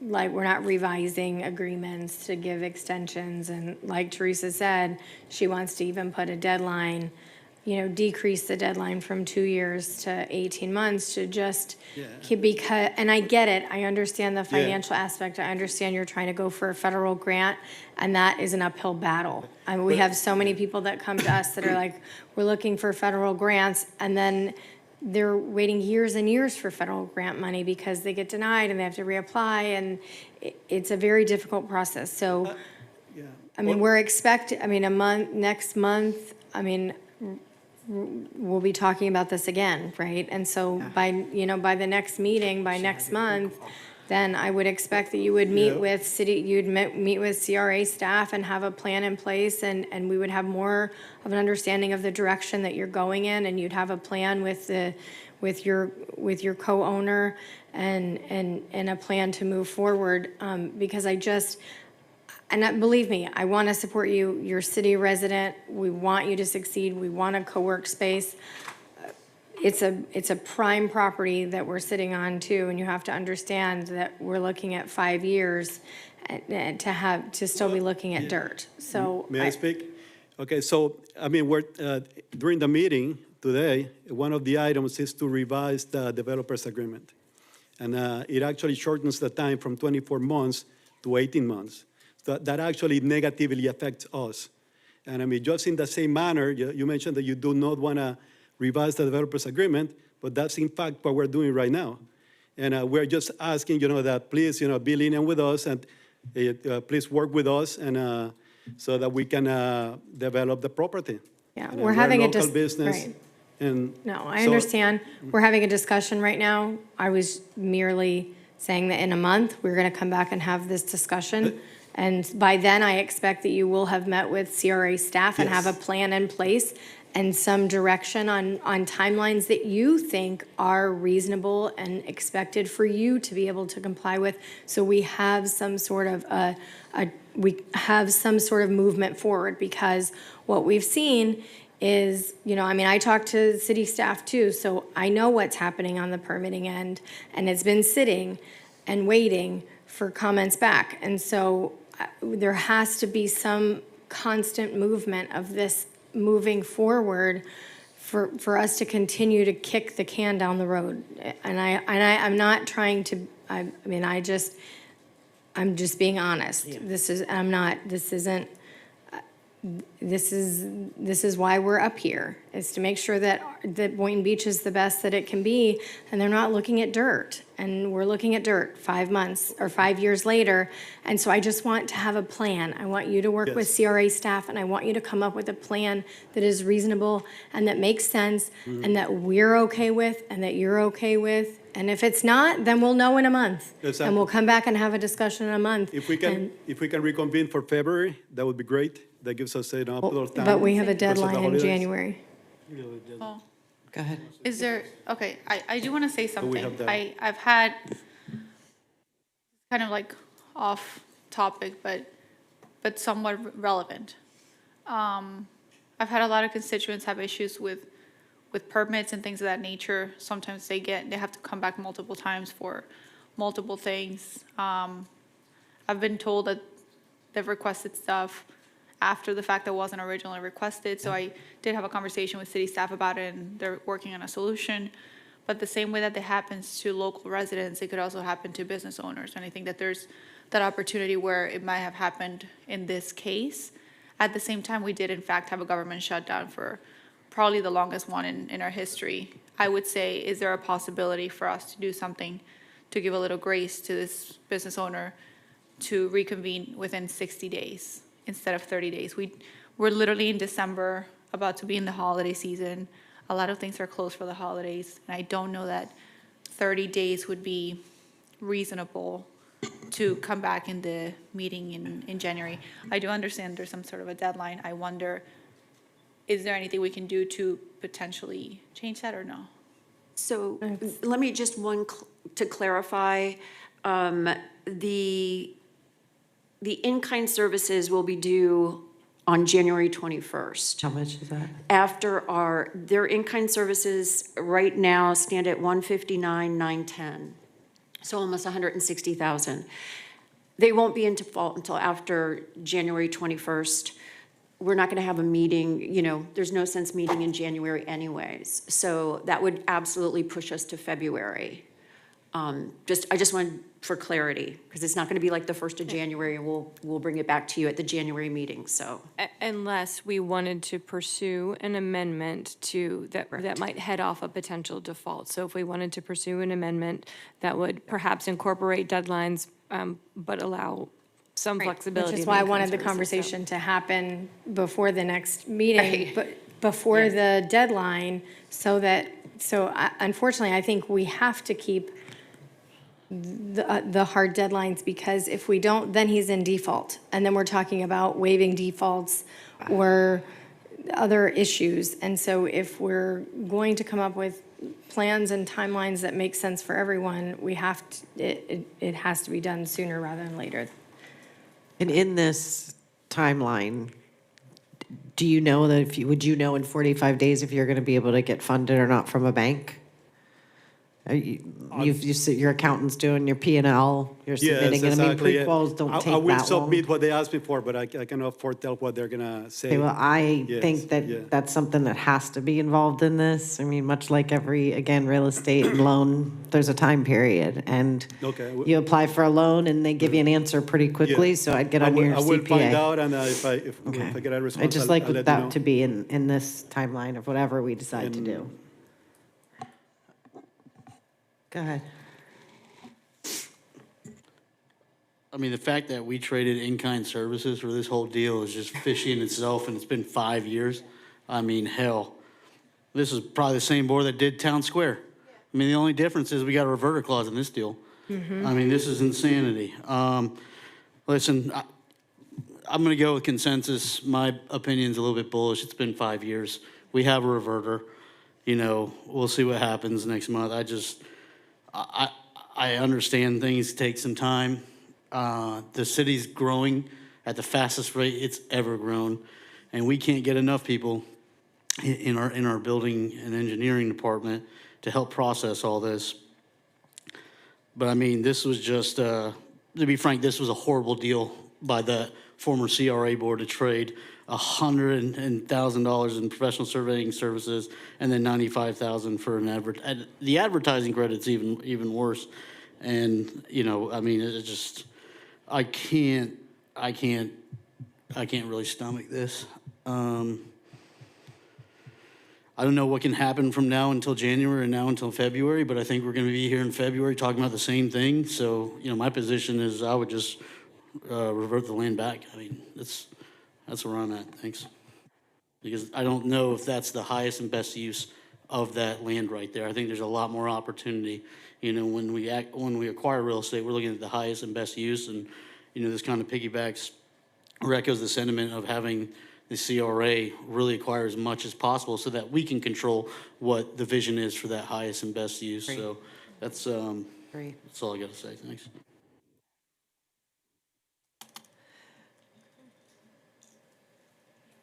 That's a key location in our community, that intersection. And, you know, here we go again. Yeah, it's been 5 But years. we're going to be back here in February. That's the way I feel. And I know a lot of places, like Commissioner Cruz was saying, they shut down, go on vacation, go enjoy the holidays. So I could stretch it to February, which I know it's going to be anyway. So another bad, well, anyway, those are my comments. Great, well, at this moment, what do we need to do? Make a motion to extend it to February, or is that a consensus thing, or? So there are several options here. So by the time the February meeting rolls around, you would have the full suite of options, which would be if the in-kind services amount has not been paid, so if $160,000 has not been paid, the contract will be in default. At that point, you would have the option to direct us to exercise the reverter. If you'd like for us to, in the meantime, pursue an amendment seeking, it sounds as if the property owner is interested in, you know, potentially negotiating some deadlines in exchange for some grace on the amount owed. We could pursue that, or we won't spend that time if that's not an avenue the board is interested in. Question, do you think you're going to be able to pay the in-kind on time? Beyond, We're doing our best to do that.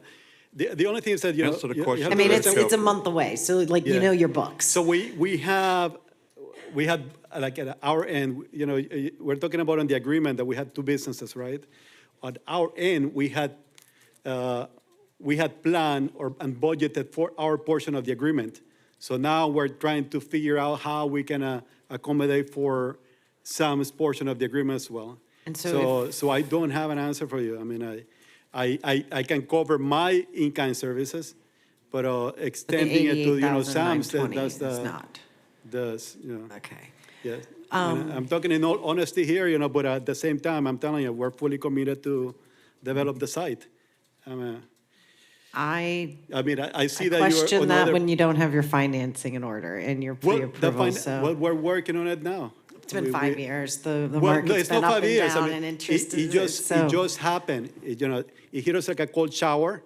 That Sam backed out. He came here in July, and he was fully committed. He was in the meeting, and, things happen. Okay. And, I respect his decision, but at the same time, for us at my end, it hit me like a cold shower. I wasn't prepared for it. I wasn't really expecting it. And So so- we're adjusting. If we engage Well, the reversion clause, then we never get paid this in kind, right? So, okay, so to be clear, there's no default yet, the CRA is Right, not. if there but- was. But if that were to happen, then we would revert the property back to the CRA. And so there's a sort of reconciliation that happens with the financing at that point. Okay. It's complicated, but Okay. yes. Anyone else have anything left to say on this? So if I understand, you do not wish for us to pursue negotiating an amendment at this point, and you do wish to see this item again in February. Is that correct? Yes, for me. Okay, we will take no action. Okay. Okay. We need a motion for it, or we just a consensus? We're good. Okay.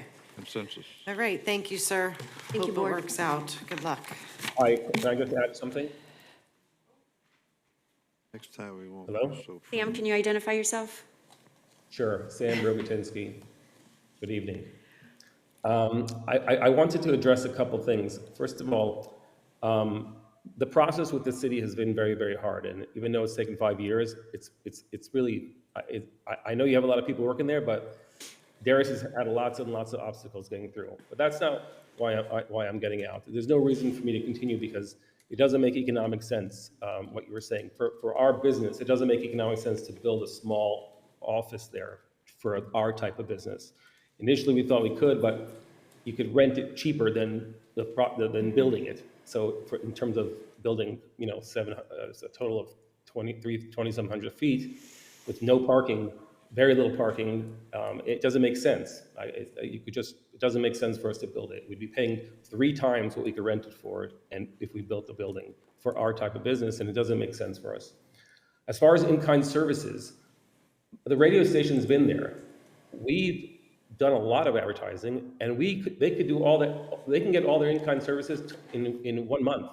We can't force the CRA to spend money, to use the advertising credits. They can use as much as they want of it. They can do it on 1340, they can do it on 96.1, they can do it on 980, they could do it on all the stations that we have. But nobody does it. So if you're not taking the in-kind services, you can't come and say, hey, Sam, you owe us in-kind service money. Because if you're not using it, I can't force you. I can't make advertisements for the CRA and put it on the radio, because then you'll say, what are you doing? There's a staff there. They all know that they have in-kind services. At this point, maybe everyone's trying to cover themselves and say, oh, we're owed in-kind services, but that's not going to work with me, where you're going to say, oh, you owe the in-kind services, so we're reverting. It's not going to work with us. We're not going to go down like that. They can use it if they want it. With Darius, they have to give him work. He has to do it. We have advertising time. Lots and lots of advertising time covering all of Palm Beach and now Broward. So if they want to use it, they should use it now, because if they don't use it and they come back to me in January and tell me, oh, we're reverting you because of that, it's not going to fly. We're not going. And I spoke to people about this already. So we are here. Use the time. We said it from the beginning. You can use all the advertising you want. And one of the commissioners said, oh, that's weird for advertising. Well, advertising works. The fact is, advertising works, and that's why we have 980 and 1340 and 96.1 and 103.9 and 92.7 in Fort Lauderdale. So if you want to use it, it's there, but don't make a meeting and say, oh, Sam didn't give us in-kind. You could have the in-kind, all of it, next week. If you want to go heavy on advertising, we'll blow through your in-kind and there won't be an issue. So I'm putting on the record now, everybody sees it and recorded. You can have your in-kind, use it. Thanks, Chair. I would love to see the ROI from the advertising used and how that's benefited the CRA from the history of this deal. This was a very bad deal. It should have never been done. And I look forward to looking at this, because my position is to acquire the land back via reverter. And When is the technical default? The date? I believe the in-kind service payment is currently due January 21st. Okay, perfect, thank you. At the same time, I have complied with all the jobs that the CRA has requested from me. And every time they wanted a survey or any work, we've done it. It's just that, if we had gotten more work, then we would have paid the in-kind services as well. And there's no fishy part of in-kind services. I mean, we're providing a service. So, It's litigation. Yeah. That's all it's gonna be. It's gonna be litigation. That's where it's gonna go. If that's how his position is, it was a bad deal when they made it, this, that, and the other. Listen, if you want the property, you can buy it back from me, no problem. So. I trust our made it legal clear. I'm not- counsel. I'm not gonna make All right, that call kind to of money. question, Yeah, Mayor, let's call to move forward. question. Let's move on. Move on. okay, thank you. Thank you. Thank you. Thank you. Yeah, for real. Okay. The next item for discussion and consideration is the discussion and consideration of additional funding for the tax increment revenue for the Ocean One project located at 114-222 North Federal Highway. Is there someone from city staff that wants to start with this, or go right to Bonnie? Or, Start, okay. okay, you're on. Good evening, Madam Chair, members of the board, nice to see you. Happy holidays. I hope you enjoyed your Thanksgiving. So as you're aware, I'll just give you a little background. We had submitted an additional TIF request a handful of months ago. We came back to you to ask if you could just authorize Mr. Abramson to go forward with the fiscal gap analysis, which he did. We thank your staff for working with us, and you as well. And that came back. And we can go into it in more detail if you wish, but I know you've been provided that document. At this point, we'd like to update you to start on what's happened since you last saw us. And what I mean by that is when we were here back in May and June, when the last TIF was awarded. And I'm going to turn it over to Jordan Thaler, who will bring you up to speed. Hi, everybody. There's been a lot of progress. We have effectively completed all of the GMP. We're 98% bid out. We have a very, very good handle on exactly what the construction costs are. We have full plans. We are in, I believe, the 5th round of permitting with the city right now. We have paid approximately $500,000 already for a building permit. We just got internal funding, so we are about to pay $661,000 for the water and sewer cap fees.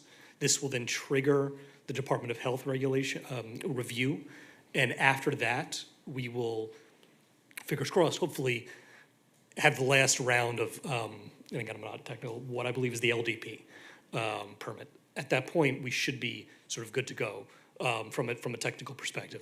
We have also worked very, very diligently to get partners on board that really want to see this thing go forward. Having said that, and we're actively in the negotiation process right now. Having said that, that isn't done. This request is part of that entire conversation. So we are right there. We have, also as it relates to the TIF, just FYI, I believe it's January 23rd, we have a meeting, job fair set up with CareerSource for local hiring for this project. So all of that is being set up right now, and I think we've been coordinating with Michael Kelleher at the city for that entire process. So we are fully engaged. We plan to move forward, but this is still a very important piece of that entire puzzle. And to add, at the meeting that TIF was awarded, our economic consultant, Hank Fishkind, made a recommendation that was well in excess of $16 million then. We had, Mr. Abramson had come back with a very extensive report, and I won't go into all the details, but he had recommended a number of 11.5, and that was about a year and a half ago. We had agreed to that number. However, at the meeting, that number was reduced to 9 million, which we accepted that with an understanding that we had a lot of work to do to make that number work. And we have made huge progress. My client's gone back and worked very closely with their GC, who is excellent. And the GC has worked with the subs to try to scale back the cost. That was our goal, is to get as lean and mean as possible. And we've made some real strides in that department. We've had some good things happen in the world, and we've had some not as good things happen in the world. You know, the labor pool has shrunk a little bit with what's going on in our world. However, financing has, you know, loan rates have come down a little bit. So we've seen a lot of progress, and we have rid ourselves of some costs that, which just came back to tightening our belt and rerunning numbers. So, but we are just not there yet. And so we're here today to ask for some help so that we can get here. I can tell you that I am working with the lender to get to a closing. We've done a zoning opinion. They're satisfied with what they've seen, but they recognize too that the margins are razor thin with this deal, and that's why we're back before you. And we're happy to answer any questions that you may have. Anyone have any questions or comments? Thank you, Bonnie. Jordan, how are you? I'll be very transparent. I can't do the 16 million. I know that we initially started at 11.5, went down to 9. I understand all the factors, you know, that have caused this project to be delayed. And, you know, I know, you know, we've heard almost there time and time again. I'm okay with going to what was originally asked and what the analysis calls for. I think that is justified. I cannot in good faith go anything above that unless we were to look at any potential changes to the project, which again, I know for the economics of the project would be probably costly to go back into architecture and you know, any major site plan change.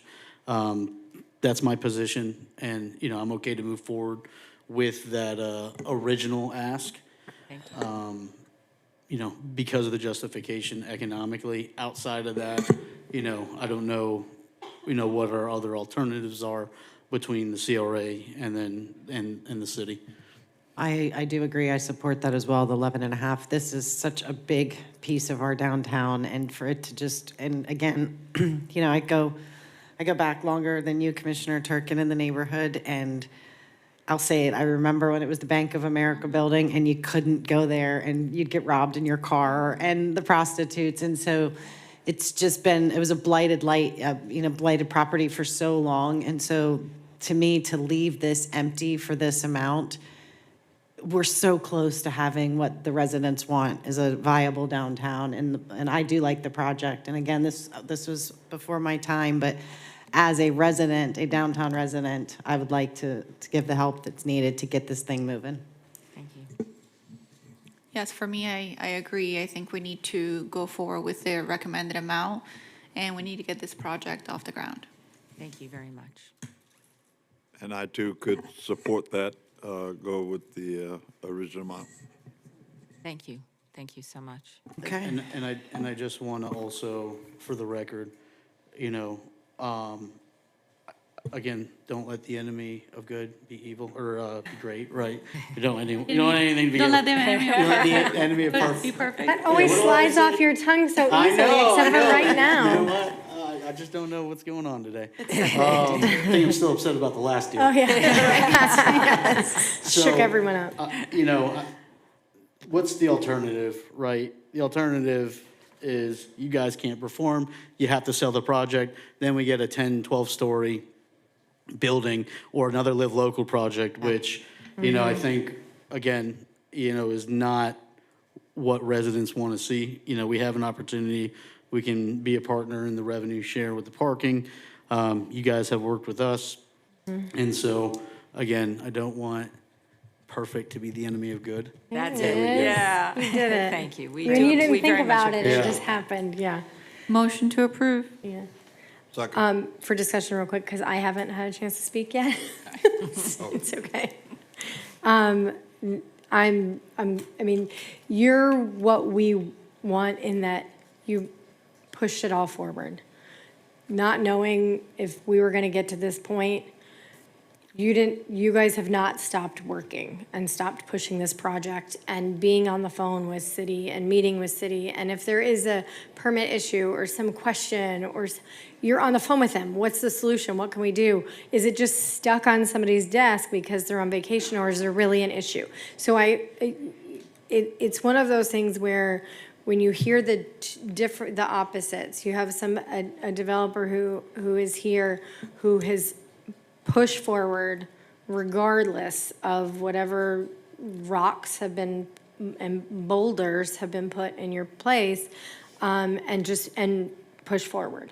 And so regardless of, whether you had our support, I mean, you had our support, but whether you had our full support or not, you still pushed the project forward because, in talking to you and Rob, I know you guys have bought into Boynton, and you want to see this succeed as much as we do, and the city succeed. And you've always, through this whole process, you've been a partner with the city. We had not many people know this, but I had to get Jordan on the phone on Friday night at 10 p.m. to get our parking situated for the parade the next day, and he jumped through hoops to get it done. And that's really what a true partnership is when it comes to building our downtown and making sure that through the construction process that there really is that communication and that partnership, and that's really what you want in the developer. So I'm excited I talked to Adam this week about your progress on the city end, and so I'm super excited to hear it really moving forward. So this is an incredibly important project for us as well. And, we bought this in 2021, and we, through this process, have really felt part of the community. And this intersection is just going to be fantastic.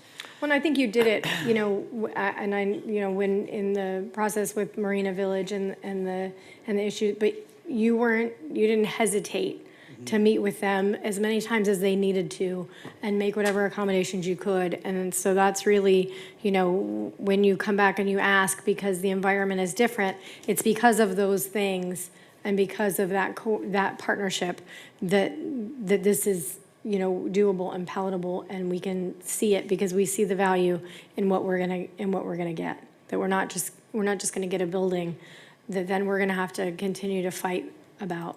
Is that we're going to get a product that the city is proud of and the residents are proud of. So I support my colleagues on this, and thank you, Jordan, and thank you, Bonnie. Do we have a motion? Do we have a second? I just wanted to add, you do have Mr. Abramson. Oh, yeah, he is online. If you have any questions. No. And I'm sorry, if you could specify a number in your motion, that would be very helpful for the record. Sorry, let me go back to. I believe it was 11.5 in the discussion. That's for you all, but that's, 11.5. motion, a number is important in the motion. Yeah. Okay. Motion to approve. Additional funding. 11.5 additional funding. No, not 11.5 additional. Total. Easy. Total. Oh, I saw Jordan smile. We'll take that, though. We will take that if you want to offer. Increase the current fund. Up. Motion to approve the current TIF funding from 9 million to 11.5. 11.5 million. As originally requested. As originally, no, because I think the Recommended, I original think. request was 16 Yeah. million. Or So agreed, okay. 11.5 million for total TIF. And are we adjusting the terms for the The years? request was from 12 to 15. I believe that's correct, yeah, to account for those additional years. I'm okay I with believe it. that was for the 16 million request, not for this smaller amount. I have no opinion on this, but to be clear. You're probably right, that's true.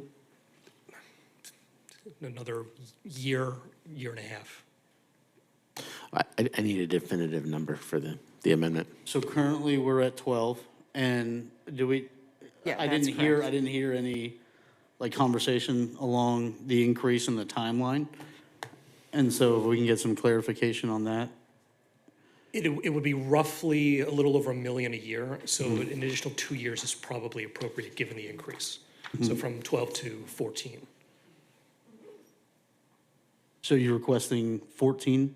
Total, correct. Okay.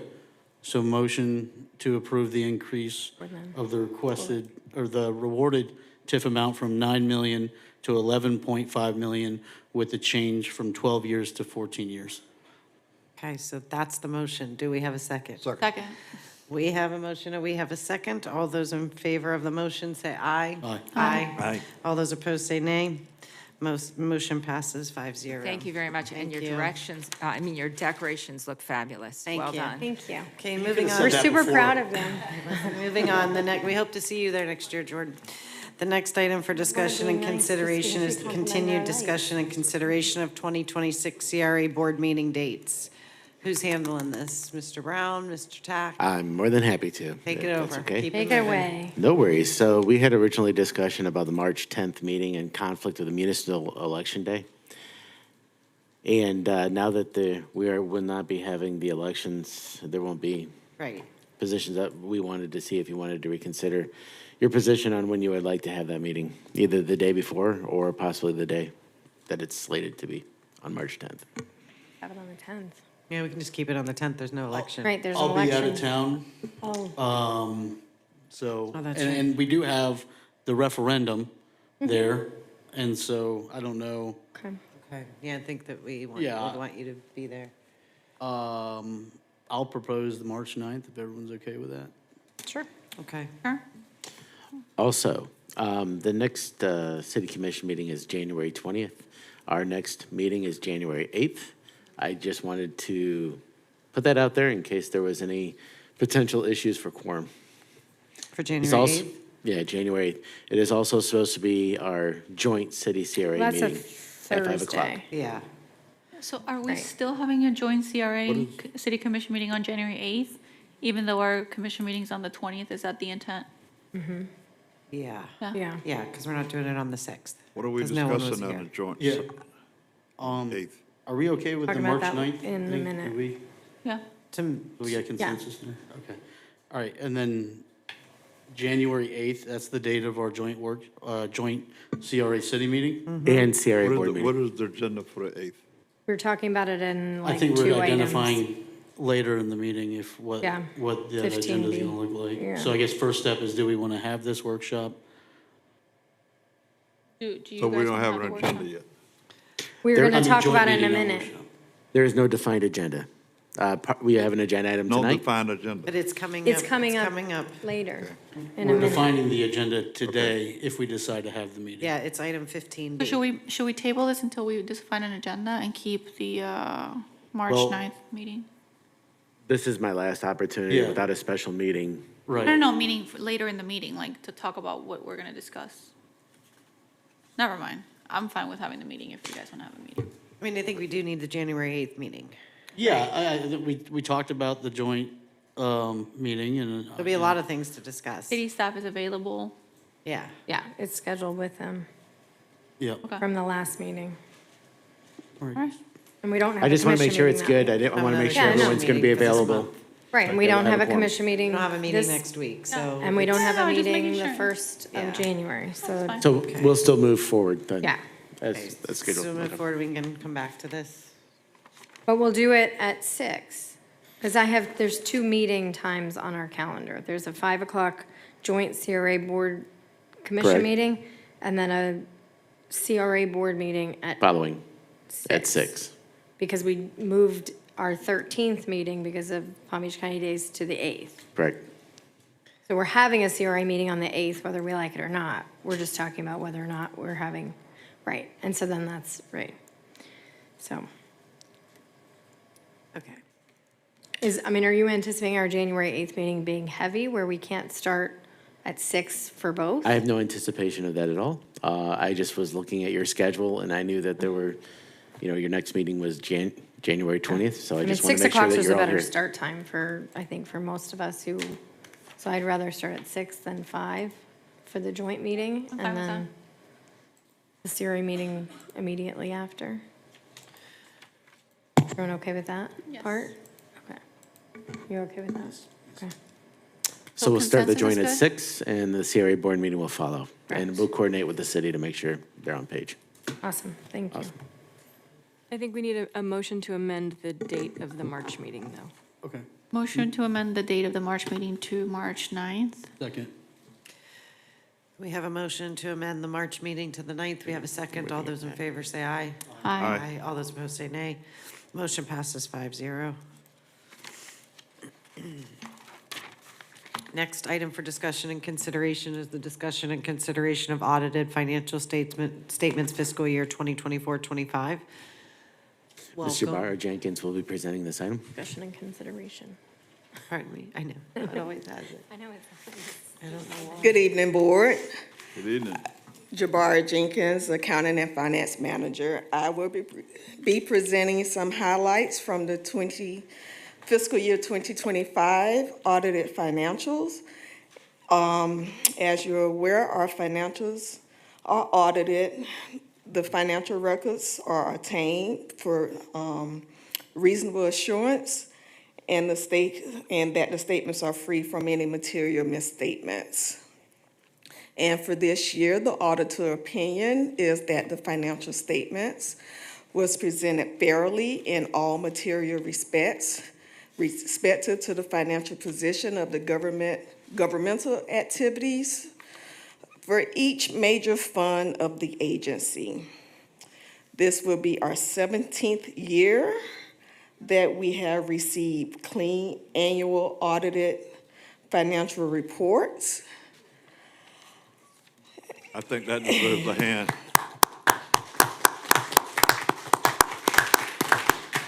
"17 years, wow." Yeah. So just to highlight just a few items from the audit. So the tax increment revenues increased by 12%, which increased the net position by approximately 8.72 million, where we ended our net position at 60 million, which is an increase from last year at 51.58 million. The agency had the pleasure of assisting 21 new businesses, adding over 25,000 square feet of new retail, restaurant, and industrial and professional office space. We also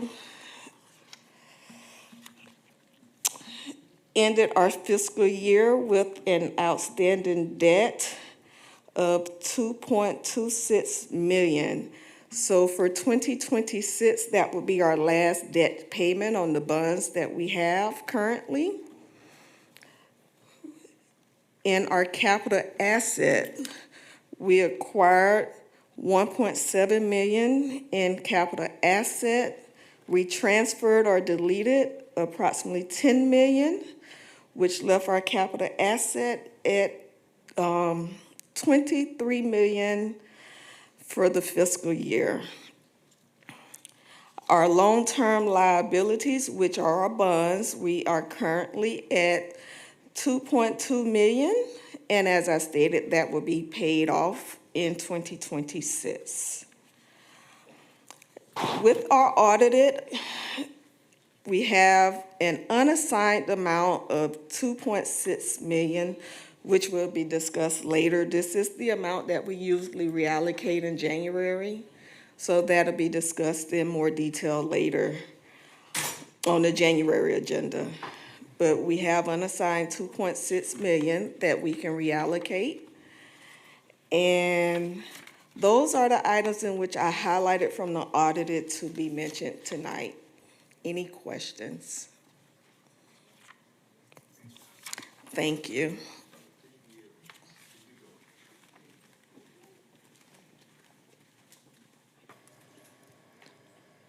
B. Okay, I didn't miss anything. Okay. Next item for discussion and consideration is the discussion and consideration of discussion topics for January 2026 joint CRA Board/City of Boynton Beach Commission meeting. Tim? So this is just for your general discussion, so if there's anything in preparation, staff has the the ability to prepare that or provide that at that meeting. Is there gonna be a component to updates on what we discussed at the last joint meeting? Yeah, we do have the items that were listed as a part of that. We can update on that. Certainly, we'll coordinate with the city. A lot of those items were city heavy, not necessarily CRA staff. I think we had like one, maybe. But this was really more of the idea of what additional you would like for that meeting in particular. In addition to that. I want to let her finish and then I'll jump in. No, I don't, I was looking for, I think it's difficult and I'll talk to staff in the meantime too, but it's kind of hard to know what we need to talk about when we had topics that we were, talking about and so I don't have anything on the forefront right now, so I'll circle back with city staff and see where we are on different things that we discussed to just know what is coming up. I think another item that was, I think was skirted around a little bit was just getting a better idea of budgeting, starting that budgeting discussion and having your priorities and looking how you want, as far as our joint infrastructure, land acquisition, that type of thing as well. Go ahead. Thank you, Chair. Yeah, I think that's great, Tim. Let's start the budgeting conversation. And then also I want to have further conversation about a bond for property acquisition. As I had mentioned earlier, that's an avenue where the city and the CRA can then really paint its vision and determine what highest and best use is. In addition, I had brought this up a couple meetings ago about looking at policy for the marina with local preference for residents, vendors. I don't know if that's a joint meeting or if that's something we can, put on further down the road. And then looking at the financials and the current tenants that we have there, Chris and I drove by and there's like 8 or 9 slips that are rentals. And then really I want to look at like what's the economic impact of each space and what that contributes to the local economy. If one's more than the other, maybe we look at that. We look at rates and just try to make this thing as, economically feasible as possible. And then also looking at, as we move towards our redevelopment of our CRA plan, incorporating more fine-tooth focus on our waterfront, I think is important. I know I've kind of talked about that. This board's decided that, to be, one of our larger initiatives, and maybe just honing in on that. And I don't know if that's something that, we overlap with the strategic plan in the CR plan and how that works, or we fine tooth it with the CRA plan. I think a lot of these workshops are really gonna, or the joint meetings are really going to shape what we want that CRA plan to look like. So maybe that in of itself is discuss the CRA plan and how that ties with the strategic vision of the city. And maybe that's something that we discuss at that joint workshop. Board Chair, may I respond to board members' question about the policy? So that is in progress. Our office has been coordinating with your dock master to develop that policy. And so that should be before you, maybe next meeting, or it's with it, but it is in progress. We did take your direction. It's being worked on. Perfect. And so that's happening. That is not an item for joint coordination with the city, as this marina is owned by the CRA, but you will see it soon. Perfect, thank you. When it comes to, I hear you asking for bond discussion. Can we get background information on, what that would entail, what the CRA's authority is on getting a bond in the first place? I've never done that before, so I need to educate myself on that. And what's our bond rating? Sure. Basic stuff that we So- might need to know at the meeting, just to have that as an The agenda backup. The executive director and I have a meeting set up tomorrow with the bond counsel from my office to discuss the possibilities and what the CRA would like to see. I know Mr. Brown has quite a bit of experience here. And so we're going to come back to you with recommendations, but those meetings are also in progress. I'm going to recommend not an underwritten bond. That's extremely expensive. I worked with the City of Port Pierce on one 20 years ago, and the fees were just, I mean, they were outright, they'd make you sick to your stomach. I'm going to recommend something that I've done a lot of, and that's bank qualified loans. You have to send an RFP out to banks and say, would you like to lend money to the Boynton Beach CRA? The rates are very good, and you can take the money down in phases, so you're not paying interest on it. The problem with an underwritten loan, you take the money down all at once. And I just finished working with another city in Central Florida, and they're doing an $18 million bond. It's a very small city, not anything compared to Boynton, and they're working on a phased borrowing. So it's very economical, and I think I'm just going to pitch something that the commissioner talked about, and that's land acquisition. The future of this CRA, I've been here 3 weeks now, and the future of this CRA is to earn money. It's not to give away money and to spend money recklessly. Some of the commissions in the past, that property on Federal is an example, but we have to buy property. And the reason we have to buy property is we have to aggregate the property. You prevent live local, but you also have the ability to tell the developers, this is what we want. And if you don't want to do it, then you're not invited to our party. But this is how we make money in the CRAs, is with land. The second important priority, so I'm giving my speech now, I'll give it again. The second important one is business attraction. And what we talked about today in MLK is exactly what we should be doing, but we do it in also other parts of the city. And if we were to expand MLK or 9th Avenue, we want to do some more business attraction. So I want to make sure we have enough money for that.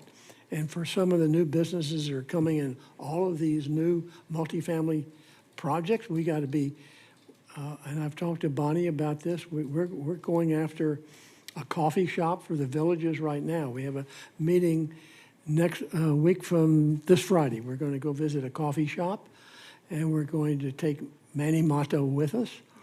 So this is the second most important. And then the third is infrastructure, because in infrastructure, and I know all of you believe this, so I'm preaching to the lead preachers, is that you must make your roads beautiful, because people won't come to a city unless they come in the beautiful roads.